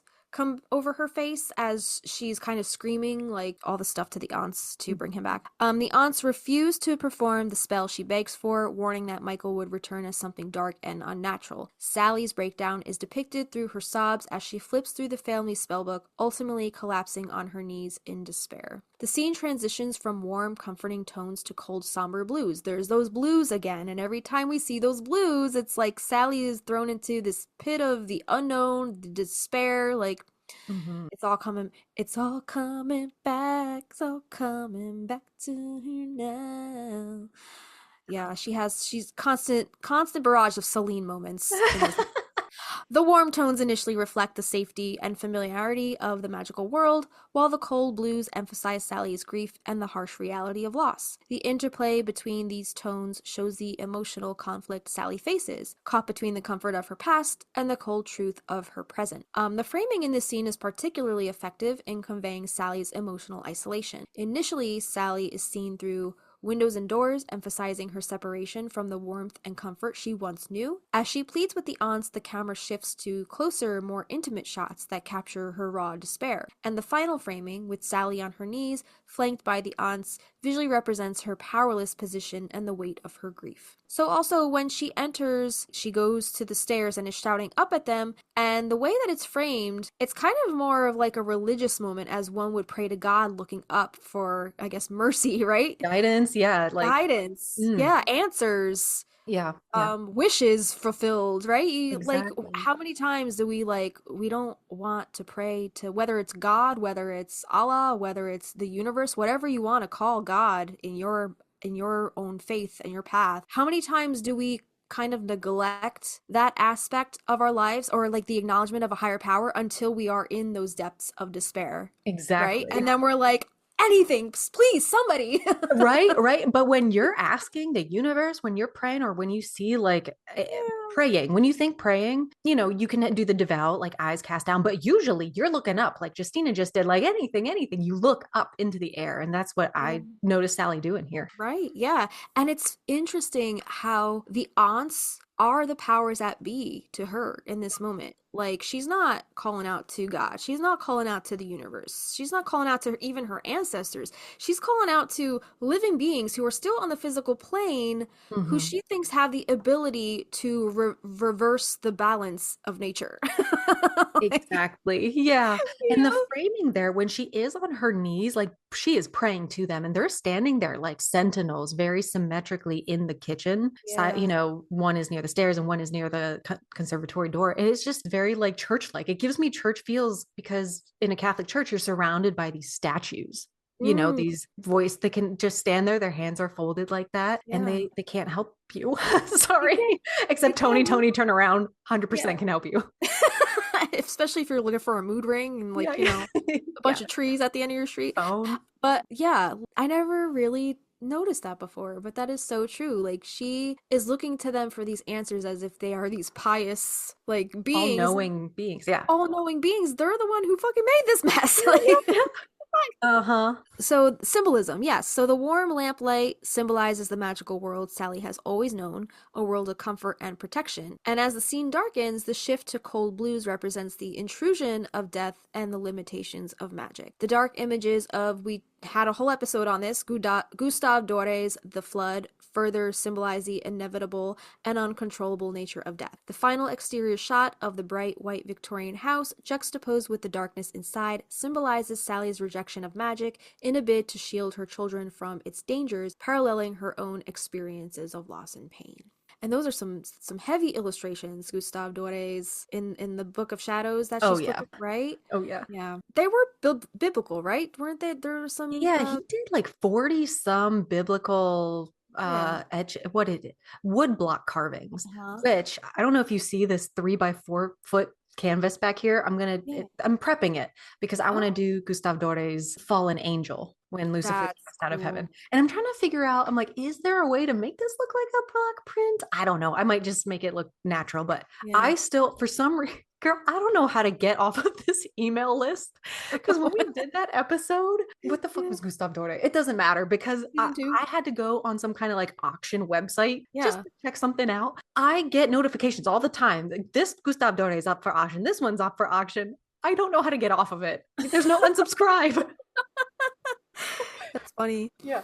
But like going back to the whole biblical thing and the aunts seeming like these like higher beings, of like these all-knowing beings, and Sally's flipping through these pages seeing these biblical images with these Gustave Dore paintings. It's almost like she is finally coming back to her, I guess, her magic in a sense, but only out of necessity, not because she actually wants to. It's convenient for her. Convenient. Yeah. So I mean, I guess there's convenient Catholics, there's convenient witches as well. Like, you know, like Exactly. Yeah, it yeah. doesn't matter. It doesn't matter what faith, what religion you follow. Like, it all comes back to, you know, finding that everyday, finding little things in the everyday that can bring you back to that and not just come back to it when it's convenient for you, you know? Exactly. I agree.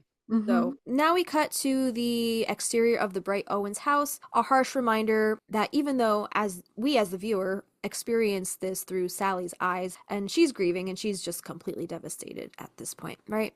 The sun still rises and life continues on around us, right? Life goes on. And this stark contrast from Sally's last ditch effort in the kitchen, she sees the spell book being kind of spotlit from above and it kind of makes you feel grief as one usually does, and it kind of reminds you that you're in this all alone, right? I don't know if you've ever watched Lost, No. but there's a quote in that show that says live together, die alone.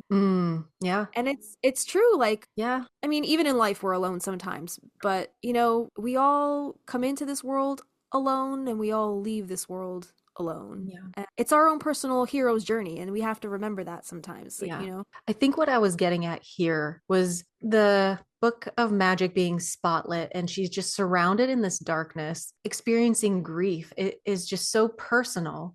But like you said, the sun rises every day. Like she's drowning here in a sea of darkness in this dark kitchen around her. Then we're immediately thrust back into the light of this exterior so suddenly. And this is exactly what grief can feel like. You still have to go on, you still have to function, find a way to function. And, you know, though Sally does try to find this, you know, she does try to find this light, we'll talk about shortly. But that, looking at it that way, it just made me we've all been there. And you never think you're going to dig yourself out of it. Yeah. You know? Yeah. And that's the thing about grief is that it just rips you out of the mundane, you know? Nothing It rips you out. fucking matters. Nothing matters. Nothing matters. It rips you out of the mundane so suddenly. But you got to just keep waking up the next day and keep waking up the next day and just keep, you know, going through life and just making ends meet and making it work. And that's no different for Sally, who's a magical being. She's a witch, right? And it's no different for, I mean, they're not immortal. They're still human beings at the end of the day, right? Yeah. So, I mean, her coming to terms with death and grief and that cycle of things eventually run their course. Everything is temporary, even us. Yeah. So I think too, heavy.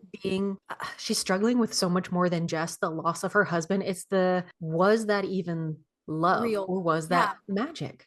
Right. Yeah, because now she sees the aunts for what they really are. Like they were supposed to be they're her family. They were supposed to be the ones she ran to, who she trusted, even through all like people in town ostracizing them. Like they were the only people she really had to have her back. And in that moment she was like, she realized, oh shit, they don't have my back. They pulled a big one over on me, and how did I not see this? You know, I'm sure aside from dealing with the grief that, you know, her husband has now passed away, she's dealing with the grief of these family members that she can no longer trust, and she's got to live in the same house as them. And trust with her kids to an extent. Yeah. Right. So, I mean, it's the ultimate betrayal in this scene. When she wakes up the next morning in the next scene that we're going to talk about, I think it's an amalgamation of all of those things. Like her grieving death, but then her also grieving, you know, betrayal of family who she trusts. Yeah. We see her. So let's move into her deep depression when she's laying in bed, emotionally and physically exhausted. Her daughter, Antonia, tries to wake her up, but Sally's overwhelming depression is evident as she mentions how tired she is, you know, just so tired. You know, she looks at her palm after her daughter is gone. She sees her scar, and then it transitions to Gillian, who is also looking at her scar. Gillian's in a dimly lit room with Jimmy. She's looking at the scar on her hand from the blood pact she made with Sally years ago. Gillian discreetly, she excuses herself. She goes to the bathroom. She puts the belladonna in Jimmy's drink, trying to get that sleep. And then she astral projects to see her sister, or so we think. So the scene transitions from dawn to day, then back to dusk as Gillian makes her journey. And once she's with Sally, they talk about Michael and Jimmy, highlighting their contrasting lives. The scene concludes with the sisters exchanging their I love yous before Gillian steps back out into the night. So the color palette in these scenes is muted with soft, warm tones when we are focusing on Sally, reflecting her emotional numbness and exhaustion. In her room, it's very pale, it's very creamy, it's very white, it's very bland. And we've talked about that initially. We've had thoughts about that. She doesn't want the eccentricity of the Victorian style her aunts have. That is her oasis. She's very plain. She wants to be normal. But here really reflects the numbness of her depression. The natural lighting of the room contrasts with her pale, drained appearance, highlighting her grief. And the scene then shifts to darker candlelit tones when we see Gillian, creating an intimate yet unsettling atmosphere that reflects her complex relationship with Jimmy. The transition from dim, warm interior to the changing light outside as Gillian drives adds a sense of movement and the passage of time, yet also reflects the turbulence in her life. So I wanted to touch on this transition where we see Gillian in the car driving. I think in the commentary, it was initially said that they wanted to use the song Drive All Night. I think, I'm not positive, but, and I'm not sure if they were referring to the Roy Orbison song or not, but Gillian begins in her own world, the deep, warm amber tones in Gillian's scenes, primarily, by candlelight. And this creates that mood of intimacy, but also those hidden dangers. And the shadows cast in these scenes enhance this sense of secrecy and the perilous nature of her relationship with Jimmy. Then it cuts to the car and she's in the dark. And slowly the sun begins to rise. And as we ride with her through the day, it then transitions back into night. And you could look at this as though she's driving out of her own darkness, her own troubles, and the bullshit of her life, creating emotional distance and moving into the light, into a space where she knows she's going to be back in the darkness again. And that darkness is Sally's grief when she arrives. But she's doing it willingly. So that is that transition of her driving to me. Like she starts in the darkness, we see her go through the Arizona scape during the bright daylight, and then it's darkness again. And then she's with her sister. So yeah, I wanted to comment on, okay, so Gillian, that scene in the bathroom when she's sitting on the toilet putting the belladonna behind her, that's a shower, right? Yeah, I think that's a shower. Why is it blue? Why is there blue uplighting in the shower? Look at this. If there's no window in there, maybe it was one of those like privacy windows. Maybe. Who knows? Maybe, but I mean, like, I was like, if that's a shower, why the fuck is there uplighting in there? But I mean, like, they have to make it look ominous and like, Moody. give it that moody quality, and there's candlelight all around, and again, the glow of the orange yellow glow of the candles juxtaposed against that moody blue color that it would look like if the moonlight was coming through a window. Right. But it just doesn't make sense if it's a shower. I just like, what is that? What is that? I want you to look at, there's 3 photos that I included here, and I didn't notice this until now. There's a picture of Gillian lighting her cigarette, then she's in the bathroom with candles, and then she's laying in front of a fire. These 3 different scenes. The one she's with Jimmy, she's lighting her cigarette, fire. Then she's in the bathroom with the candles, fire. And then she's with Sally in front of the fire. Just thought that was interesting. Snake tattoo, serpent, fire. Yeah. Right? I think she's a Sagittarius. I think she is too. I think she might be. And like her whole free spirit nature, don't give a fuck. Like, she can go off the grid at any moment. You might not hear from her in like a week, and you might be like, hey, are you alive? Like Kristina does to me all the time. And I'm like, fine, I'm chilling. Exactly. She might be a Sag. Yeah. But yeah, there was another thing I wanted to comment on too, but I can't remember. Oh, our song Drive for Miles. We also have a driving song that is about that scene, right? About Gillian kind of rushing to Sally's side while she's grieving. And I think I saw in the commentary, I forget where I saw it, that I don't remember if it was Sandra Bullock or if it was Griffin Dunn who said that the way that they got Nicole Kidman to sign on to the film was they sent her like I guess a CD of songs that they were going to use for her scenes, and she saw the Joni Mitchell song for that scene and she was like, okay, yes, I want to do it. I don't know if that's a fever dream. Am I just making that up, or did I see that? No, you're correct. Yeah. I'm glad they went with that song because, love Roy Orbison, if that is the song they initially were going to use, but it gives her the opportunity to like sing along and show her human side and, just time passing. And it also has, we could go all into that song, all the imagery of, okay. Yeah. I thought right now would be a good time to take a break because after this is when we see Sally kind of come out of her darkness, and then a whole other myriad of problems follows. How does that sound to you? Oh, yeah. That's fine. Yeah, there's a lot here to cover. Yeah. All right. So when we come back, we're going to be picking up with Sally waking up, rejuvenated, refreshed, opening her business, and we'll go from there. So stick around. We're also going to have a card pull. So we'll see what we pull for the first half of this movie. Stick around. We'll be right back. Hey, little witches. Justina here, calling all practical magic fans and music lovers. This fall, get ready for something truly spellbinding from the Stinas. Kristina and I started Magnolia Street podcast as a way to share our original music inspired by our favorite movie, Practical Magic. We've been hard at work in the recording studio since September, brewing up our 5-song debut EP, Magnolia Street Volume 1. At the house on Magnolia Street, would you go down to Magnolia Street where the wisteria grow wild?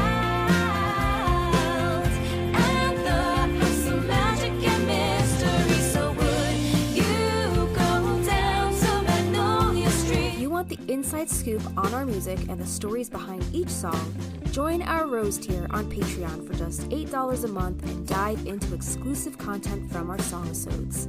Plus, bonus content from our highly anticipated upcoming EP. On there, you'll find lyric sheets, original demos, behind-the-scenes videos from the studio, blog posts, production notes, and more.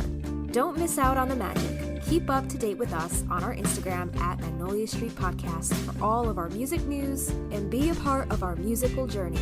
The Stinas are bringing practical magic to life, one song at a time, right here on Magnolia Street.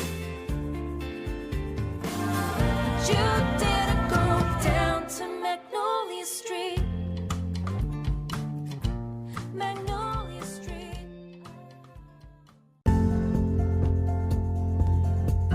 Hey little witches, the Stinas here. If you've been listening to our podcast for a while, you would know how much we love using the Practical Magic Inner Witch Oracle deck by Grounded by the Moon. And now we want to share the magic of Grounded by the Moon with you, our listeners. Joseph Benitez Egerton, the creator behind Grounded by the Moon, would like to offer this very special 10% off discount to all who wish to experience the magic of his Practical Magic themed tarot and oracle decks. But that's not all. He also creates other divination tools like tarot workbooks, deck bags and altar cloths, pendulum kits, oil blends, cleansing sprays, smoke wands, teas, and ritual kits. And let's not forget about his custom handcrafted, all-natural soy candles, where every candle is hand-poured and personally infused and charged under the light of the moon. They even come with a crystal.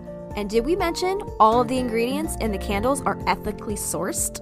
All of Joseph's offerings are just so magical. So go visit groundedbythemoon.com and use the coupon code MAGNOLIAMAGIC for 10% off your entire order at checkout. That's MAGNOLIAMAGIC. So get your discount today.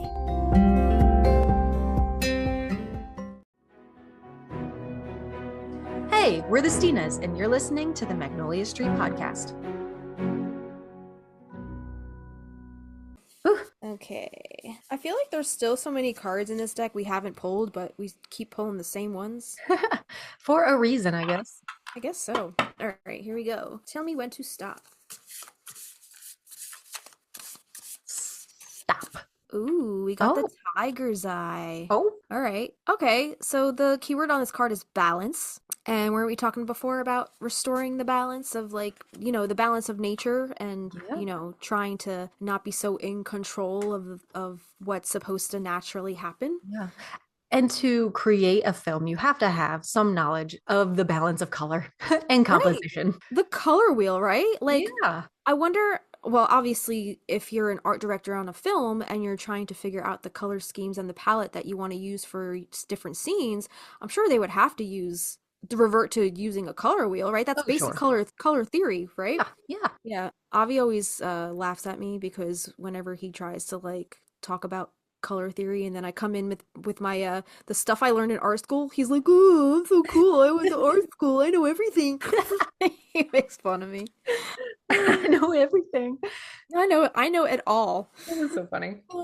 Anyway, so the keyword on this card is balance and stabilize. So this says, the stone tiger's eye brings balance and encourages you to bring the same balance into your life. Let go of those things that have become burdensome. Release your fear and anxiety. Uncloud your emotions. Make clear decisions. Tiger's Eye is all about bringing the balance into your life and maintaining it. Know that life has its ups and downs, but when you maintain a healthy balance, things become easier. Take time to reflect and see where your energy needs to be spent. Tiger's Eye is also a great stone for increasing personal awareness. Carry this stone around with you to bring harmony and balance into your life, and Tiger's Eye will encourage you to take action and make decisions decisions. And the mantra on this card is as above, so below, as within, so without. Love it. Yeah. I feel like there's not enough Tiger's Eye for 2025 though. I'm sorry. Where's my I'm already- tiger's eye? I'm already checking out. Yeah, I agree. Oh God, we're still in January. Girl, I know. This is the longest year ever The already. millionth day of January. Fucking month. All right, so she just had her visit with Gillian, and now she's stepping into a new chapter by opening her botanical shop, right? Because Gillian told her that she needs to get on with her life, she needs to take care of her little girls, and, you know, Sally kind of wakes up from that experience, whether Gillian was there in the flesh or not, refreshed, right? She kind of got a little kick in the pants, and she's like, oh, I gotta go on and live my life, right? I'm not the one that died. She's acting like it, right?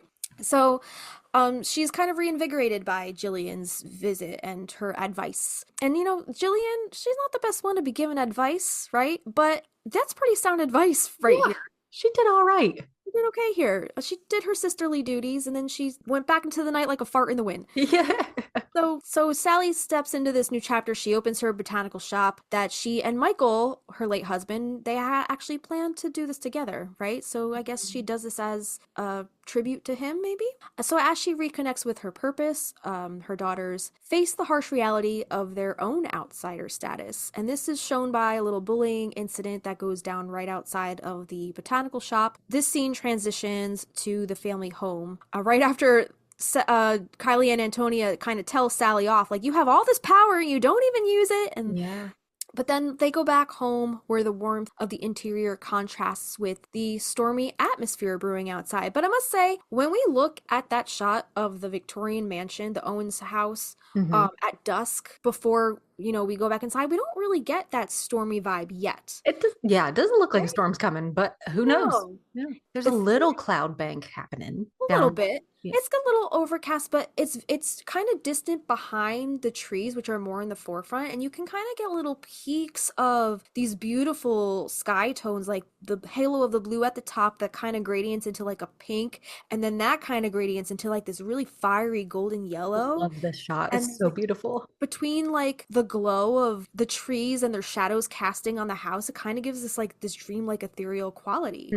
And I love it so much. This is such a beautiful shot. It's only like a split second. It is, yeah. Right? Yeah. And I wish it were longer so I could just savor it a little more. Yeah. But I painted this in high school. Yeah. And I was so proud of it. Now looking at it now, I'm like, okay, like a high schooler did that. But like, it just gave me peace. Yeah. I'm like, that house at night, you know, it smells amazing in that kitchen because they're making cupcakes. Ooh, you know, just gives me warm and fuzzies. Didn't you have that painting displayed behind you for a while? I did. I don't know.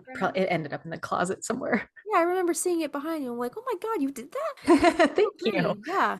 And I love how like a lot of this shot seems very silhouetted. Like you see a little bit of like that the house is white and you can make out like the features of the house, but the trees are very silhouetted and it's just such a cool shot. I love it so much. Soon there's a storm brewing, right? Because Sally comes home and she warns the girls to go shut all the windows because the storm is coming.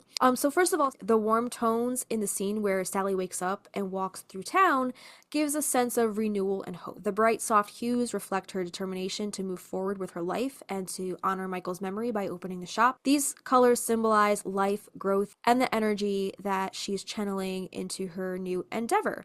And if you think about it, what does she wear like in these scenes that follow, right? She's wearing a lot of botanicals now and things that symbolize life. You know, in the scene before, we see her surrounded by the muted tones of her bedroom and it's all very drab and all very like she's grieving and there's no really other focal points except her. In this scene, like now that there's all this life going on, like she's back in her botanicals. There's the bustle of the town. There's the bustle of the new shop, the excitement. Right. And even the song that they play in this scene is like so good.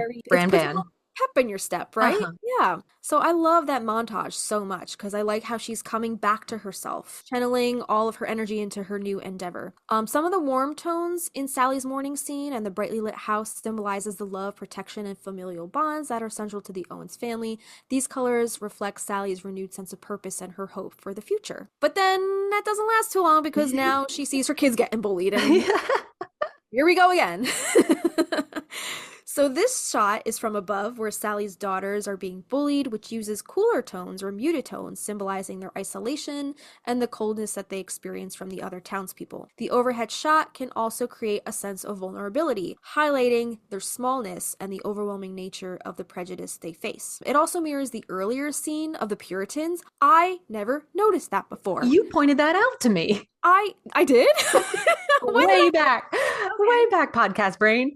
Okay. Yeah. But it does, doesn't it? It does. It mirrors the earlier scene of the Puritans. We get that overhead shot. There's not a lot of overhead shots in this film of like the townsfolk, but these two are, I could see the parallel, right? It draws a visual parallel between the historic persecution of their ancestors, Maria, right? And witches in general during that time, and the ongoing ostracization of the Owens family in current day. The framing emphasizes the cyclical nature of prejudice, suggesting that the past is never truly gone. And look what we're experiencing in our own very country right fucking now.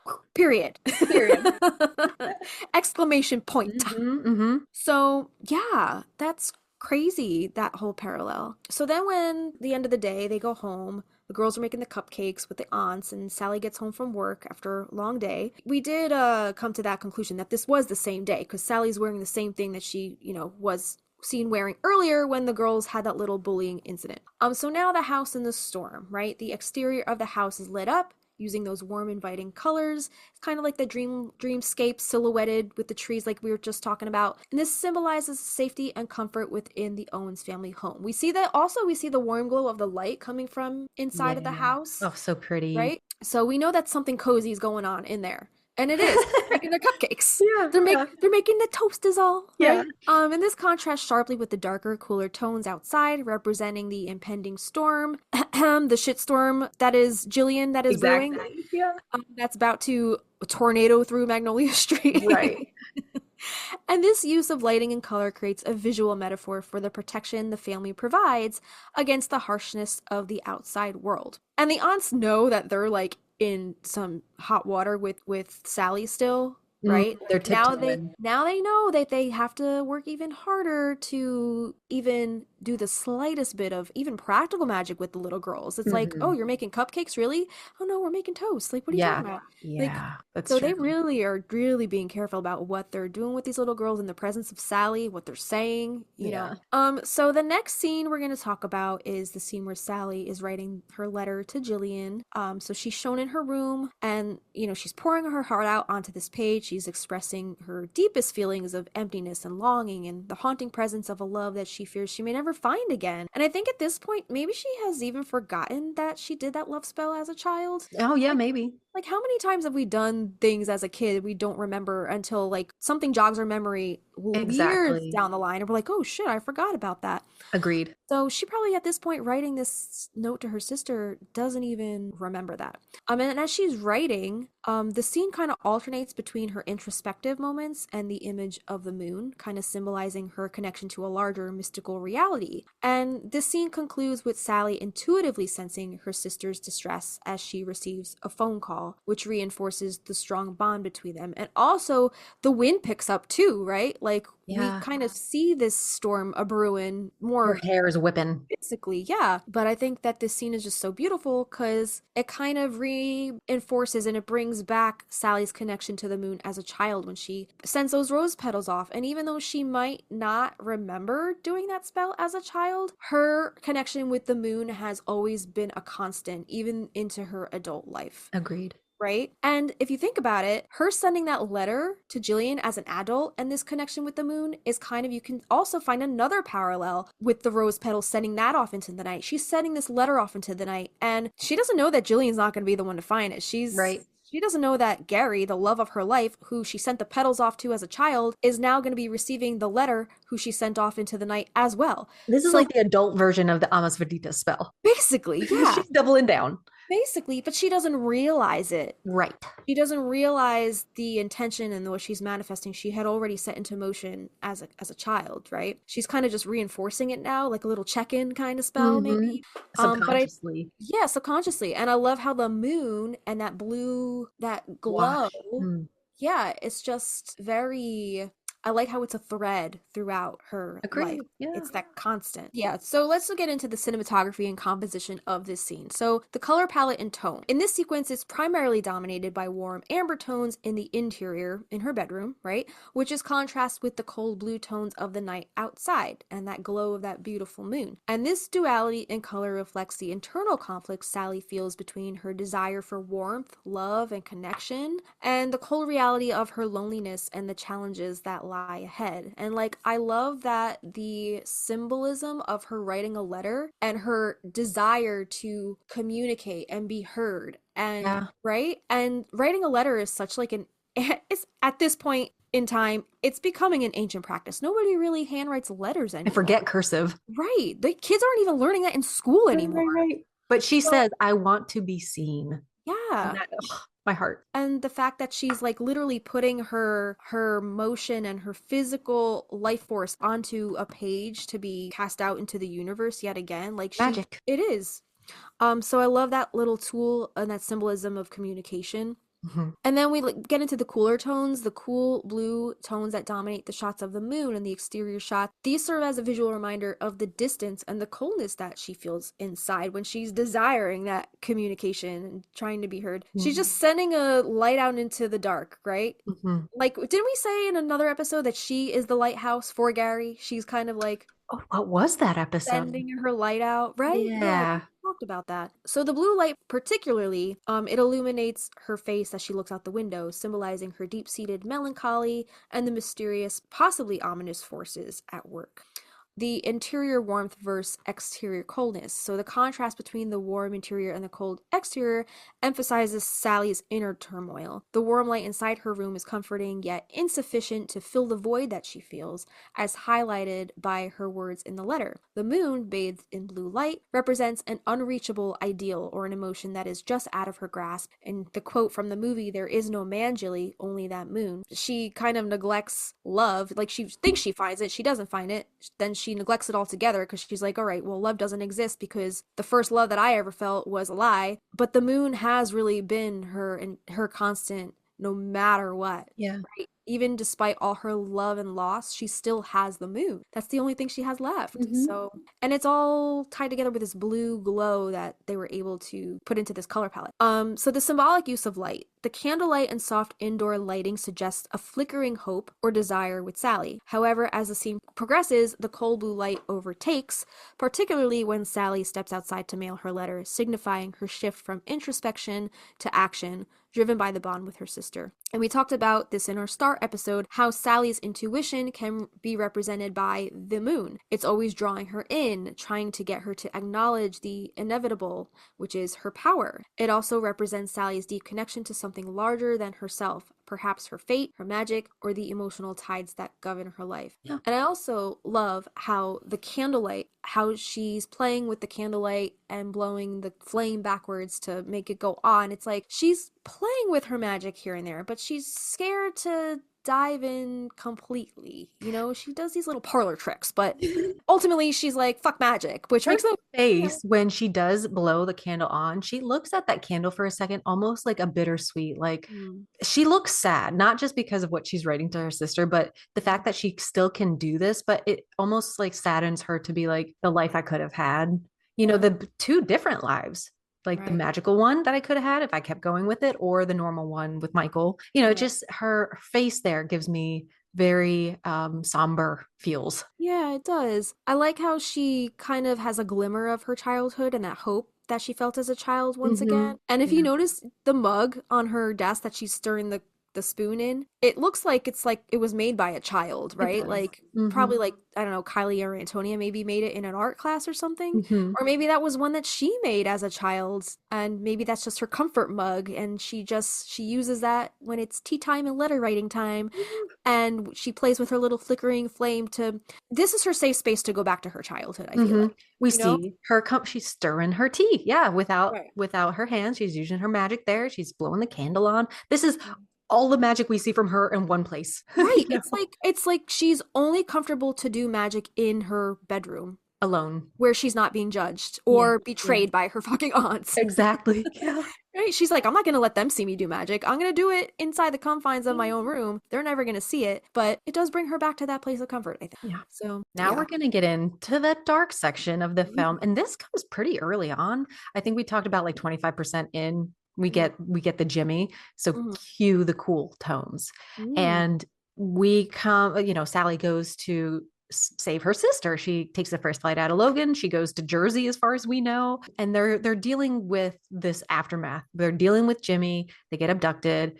We have the tension escalating as they accidentally kill him with belladonna, and they attempt, what they will try to resurrect him then again with magic, ultimately killing him and burying him. We start with, so Sally pulls up in the taxi, and then she's going to the hotel room that Gillian is in. And this is in like orangey browns and a lot of shadow as far as the hotel and the car. And these warm tones, usually when we're at the Owens house, they feel very loving and comforting. But here they're kind of a little more like the saturation's turned up a little bit, so they feel claustrophobic. And this tense atmosphere mirrors the characters' fear and their sense of entrapment. It's very different from the colors of the safety of the Owens house. The warmth here is almost suffocating, a visual representation of the danger and Jimmy's predatory nature. Yeah, when Sally starts to enter the room, there's a bright light coming from like a door, which I'm guessing is a bathroom when she first enters. And then like we see the camera shift over and Gillian is huddled in the corner. There's no light on in the room itself. Everything is being lit through light that's coming from the outside, and it's being filtered through orangey red curtains, giving the room a real weird feel. Yeah. So when we get into the car, so obviously they go outside, it's nighttime, lots of shadows, lots of blues. Then we're in the car, and then we're enclosed in this darkness with Jimmy and Jimmy's darkness. We see the traffic lights outside, but this is Jimmy's domain. And in one shot particularly, they lit Jimmy's face with the glow of his lighter. And this effect always makes me think of like a fiery diamond or something. Oh, yeah. Because he's lit with that flame. Boom, boom, he's dead. We're driving down the New Jersey Turnpike. We arrive at the Owens house.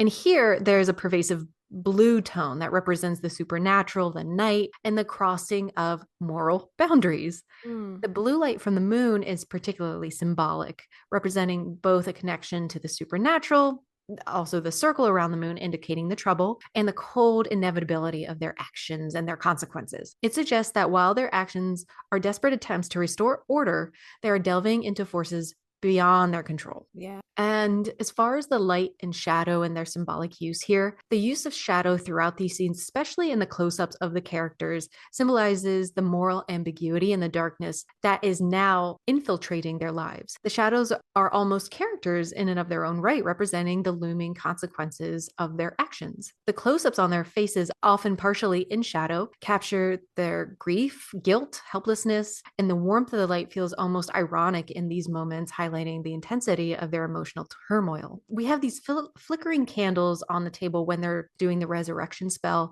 Surrounded by darkness, this symbolizes the fragile boundary between life and death, as well as the faint hope that they have in reversing the irreversible. Yeah. So the cold, clinical blue lighting outside, while they're burying him, contrasts with the warmer tones of their initial attempts, emphasizing their failure of their magic, the magical intentions, and the irreversible nature of death and what they've just started. Yeah. Yep. They opened up a can of worms there. Yeah. A can of frogs? A can of frogs. Yeah. Like a plague of frogs. More like that. More like a plague. Yeah. All right. So the next scene that we're going to shift into is the, I guess when the aunts return from the solstice with the little girl. And this scene marks a shift from the earlier tensions to a moment of familial connection and personal empowerment. The young girls return home with their aunts to awaiting Sally and Gillian, creating a sense of relief and warmth. The day continues in town where Sally, dressed in floral print, manages her shop, the Verbena Apothecary. However, the underlying tension remains as she anticipates attending the phone tree day where the other mothers are ostracizing her. And Gillian, on the other hand, is way more defiant, showing up at the PTA in a very bold outfit, ready to challenge the gossiping women. Yeah, so I guess let's talk about the color palette and the tone. So in the exterior scene of the house in the garden, when they return in the morning from the solstice,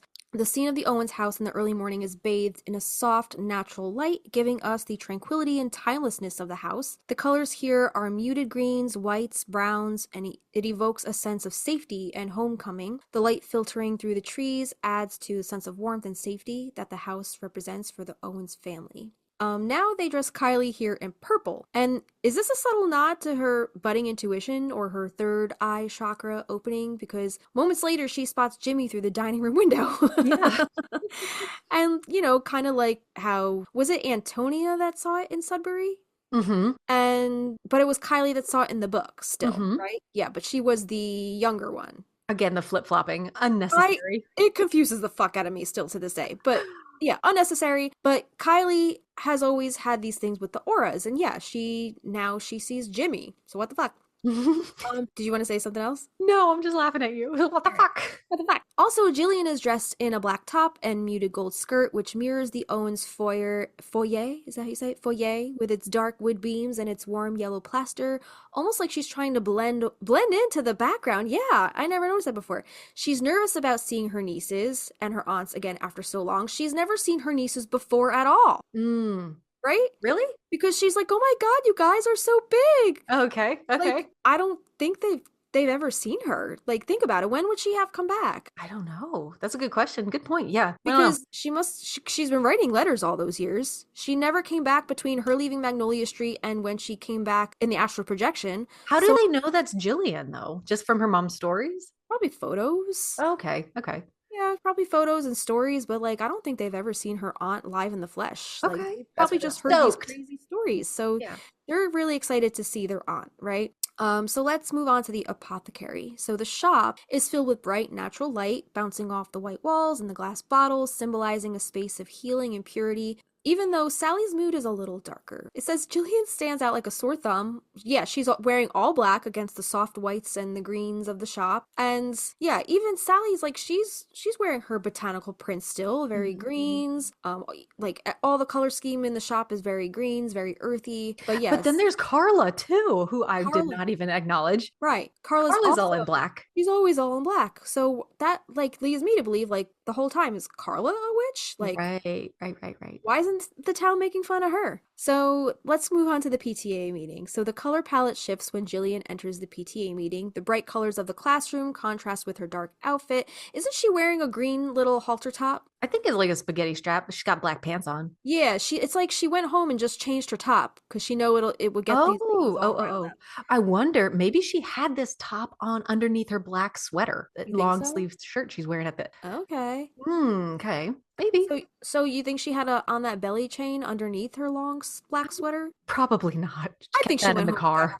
I think she had every intention. She's like, I'm gonna rile these ladies up. She went home and got changed. I think I could see her wanting to do that on purpose to piss these girls off. The bright colors of the classroom contrast with her outfit, underscoring her role as an outsider and a disruptor. Her green top and black pants set her apart from the other women who are dressed in more subdued colors, and this visual contrast highlights Gillian's confidence and defiance as she takes back her power in this space. And it's interesting that both her and Sally, like Sally's got that cardigan on with her green botanical print on underneath. Gillian's got on that green halter top. It's like symbolizing their connection with nature, the both of them, and the natural forces of witchcraft and magic. I didn't notice what the townswomen were wearing in the PTA scene. It says that their outfits are more subdued.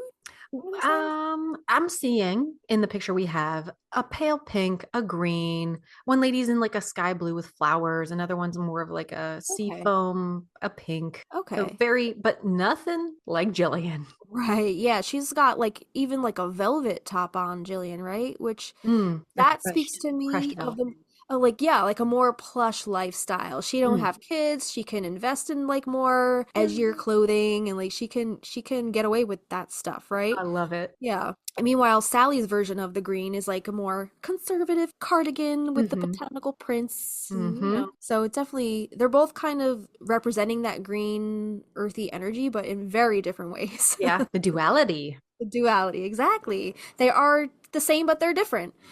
Then I guess that just speaks to their sisterhood, like the brunette versus the redhead. So Check they out our are hair episode. they are vastly different. Okay, so yeah, we talked about Jillian's conscious choice for her outfit more than once and have compared her to a snake. And at this point, she is rocking the snake tattoo, right? Yeah. Got that snake One tattoo. on her boob too. Yeah, on her boob. Yes. So, but this is kind of in a good way. And her green top is very velvety and shimmery. And then again, later on, she kind of has the same kind of dress on when she talks to Gary, right? Very, I don't remember, was it velvet? Like a green velvety Does kind of look velvet. dress? So soft. Very plush, very, and yes, very snake-like. In both scenarios, in the PTA and in Meeting Gary, like she kind of has this way of getting her way and like pulling one over on people with her very slithery, slimy. Maybe these are things she learned from Jimmy. Who knows? Yeah, the art of manipulation. Exactly. Speaking of, I think we have a snake episode coming up, Oh right? yeah. Oh yeah, we do. Yeah. I was adding some things to the notes last night. So Ooh, I love it. yeah. Can't wait to go look. Yeah. So, and then the sharp tones of the PTA meeting, especially the green chalkboard and Jillian's outfit, all create a sense of tension. But I also think it's interesting how there's a lot of different like primary colors going on because it's a Yes. kid's classroom, right? It's blasting off with the color. Yeah, and you know what also that kind of makes me think of is like the cattiness nature of these women in the classroom. It's kind of depicting them as the children. Like they are acting like children in this scene. It's so chaotic. It makes me very uneasy. Just all the Yeah. stuff on the little pegboard behind Gillian when she's dancing. It's like it's where the wild things are, but classroom clutter is on another level, and it Oh, makes me yeah. very uneasy. The typical 90s classroom. I feel like there was always a bunch of bullshit up on the bulletin board, yeah. right? But I just love how the women in this scene are kind of all reverting to their childhood selves. Like, did you see- Gossip. gossip, like schoolgirls, right? Yep. Mm-hmm. Yeah. So I just love how, like, yeah, it's a kid's classroom, but these like adult women are kind of just being Nothing like changes in Maria's acting island, on Maria's children. island. No. Exactly. Yeah. We then go, Sally has a rough day. We go to the midnight margarita scene. This transitions from, daytime. We go to the kind of eerie nighttime outside the Owens house. It starts off outside the house. Then we have the whole dance sequence. Then the girls learn that where did that bottle come from? Everything is kind of hitting the fan here. And then the roses we see creeping overnight. Scene begins with the exterior shot of the house. We can hear the crickets and the frogs singing as the camera pans low on the ground. And the usual white fence here is bathed in blue. And the white house actually is black in the night. And there's shadows stretching across the ground in the direction of the arbor and the roses. And this is when we see the vines and the frogs slowly creeping their way out. The rose vines growing wild in this shot could symbolize, the wild, uncontrollable forces the women have unleashed. And roses traditionally symbolize love, but here they're growing chaotically, hinting at the dangerous love and the curse that haunts the Owens family, aka Jimmy. Yeah. And the house here, interestingly, like that, it's shadowed at night. So it's looking the black. The black siding here in the night frames these glowing windows, which emit this comforting glow and safety within. The light from the windows at night, it's spilling out onto the dark garden, and this creates a sense of vulnerability. The Owens women are safe inside, but the darkness is encroaching, symbolizing the external threats they face. Also, I don't know if you have this in this whole section. I don't see. I'm like trying to skim through it, but like, how do we miss this one? The pop of the red color of the roses. Right. I think we do the next morning, like okay. 2 in the daylight, we really get the red. Right. Yeah.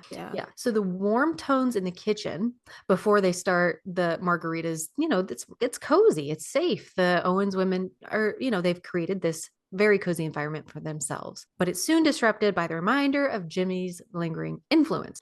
After the aunts do their little spell, we cut to this cool blue as we spiral up the stairs. The camera spins up and up and up. The stairwell shot feels almost otherworldly, emphasizing the supernatural elements at play. And the camera's upward spiral suggests a feeling of like a vertigo almost, or the reflection of the blender spinning.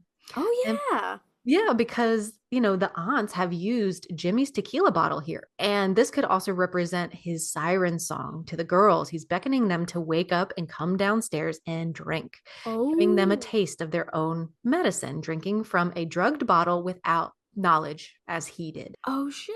And his MO is a good time, right? Yeah. So in the kitchen, as they dance, it's light, it's bright, it's playful as the booze starts to hit. Then we cut to the shot through the window. This is the other through the window shot we see of the women dancing.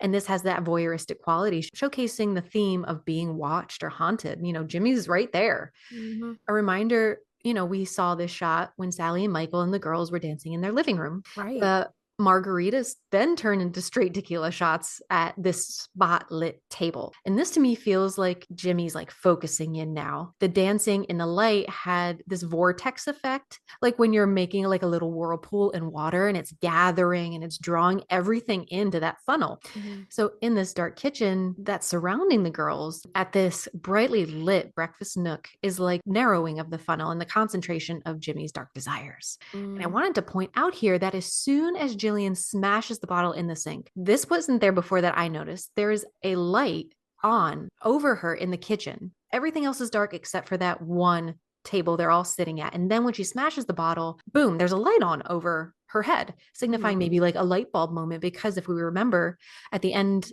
of that kitchen where the stove is, it's pitch black. Yeah. The only light is at the breakfast table. Yeah. So then we zoom in and we get that close up of Sally. She's standing directly under the ceiling light as the aunts question her, almost like an interrogation room. She's being spotlit. And then ever so gently, we're brought back outside to the shot of the arbor, which is drenched in blue light. And then we see the vines growing out of season. And we know Jimmy's at work here. Yeah. And you see those little pops of red, even though it's kind of dark, like those little pops of red of the roses coming through, even though we don't really see them, loud and clear until the next day when, Kylie is like, there's roses out there. And they're like, you're what? wearing roses today. Yeah, oh my God. Yeah, so that last little bit about the roses, I think we're going to pick up more of the roses when we talk about the next day in part 2 of this episode, which will be next week, right? Yeah, please join us next week. We're going to pick up right at that hangover morning and go all the way to the end. But I really wanted to split this up into just because this is so fascinating. I knew we would have so much more to talk about than just what is written. I love it. I love all the little things we're finding out. Yeah, and it's crazy. Like, I took one look at these notes and I said, nope, I ain't right. I ain't writing shit. My eyes are going cross-eyed just looking at this. This is really in depth. And I know that, like, no matter what is written down, we're always going to have these little rabbit holes and wormholes to go down. And it's just like, it's a good place to start with for initiating those conversations of like things that we are still picking up to this day. Like, we're still having these revelations about stuff we've never even thought of before. And how many times have we watched this goddamn movie? I know. And at 3 years of it being our profession. Like, what? It's still continuing to blow my mind. So, I mean, yeah, I guess we're here for the long haul. I guess. Absolutely. Yeah. And I'm sparking other ideas for other topics. Oh my gosh. I love that. I love this. I can't wait to talk about more of this in part 2. Me too. Yeah. Yeah. All right. We hope you guys enjoyed this one. Kristina did a lot of the work in this episode. So thank you for putting all this together. It's fun. It was very fun. Screenshots and the color palettes and, all the descriptions and stuff. And I will do my best to make this one and the next one a video. Okay. It might take a little longer, but yeah, for our $8 tier, it will be in video format so you can see exactly what we're talking about. But it is also available through our show notes, which is under our $3 tier. But I'm going to let Justina tell you about our Patreon. If you want to support our podcast, here's how. If you guys do want to support the podcast on Patreon, you can support us for as little as $1 a month. That's our seedling tier, and that gets you access to our patron-only polls where you get to weigh in on what topics you would like us to talk about next. It also gets you our monthly calendar so you can see what topics we have coming up for the month, and it also gets you a welcome shout-out on the show. Our $3 lavender bud tier gets you our show notes for each episode in an aesthetically pleasing PDF, our after hours posts, if there's any extra tidbits or behind the scenes info pertaining to any of our episodes, we'll post those along with a blog post or extra photos, and access to our specially curated Spotify playlists. We have created playlists for our WMSR episodes as well as Production Dream playlists for each song episode, and more. Our $5 Lilac tier gets you access to our private Facebook community where we host a monthly live stream. Plus, you'll get access to our Discord server where we host our monthly watch parties. And also on the Discord, you can join in on the discussion with other Magnolia Street neighbors via the various interesting channels and threads. And then here's the $8 Rose tier. This gets you access to extra audio-visual content such as a once-a-month full-length video episode, unlimited bonus videos, uncut footage, cutting room floor footage,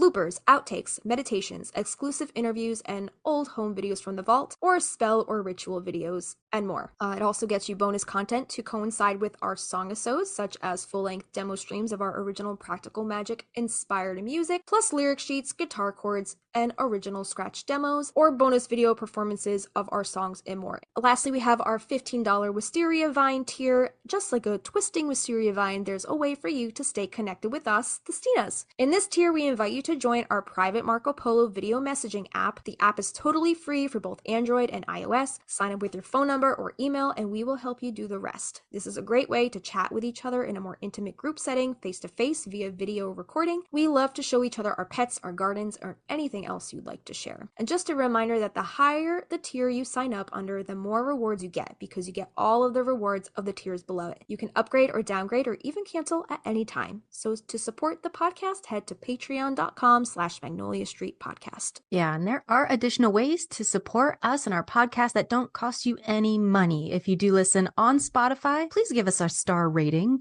If you listen to us on Apple Podcasts, please give us a written review. We love sharing those on our Instagram.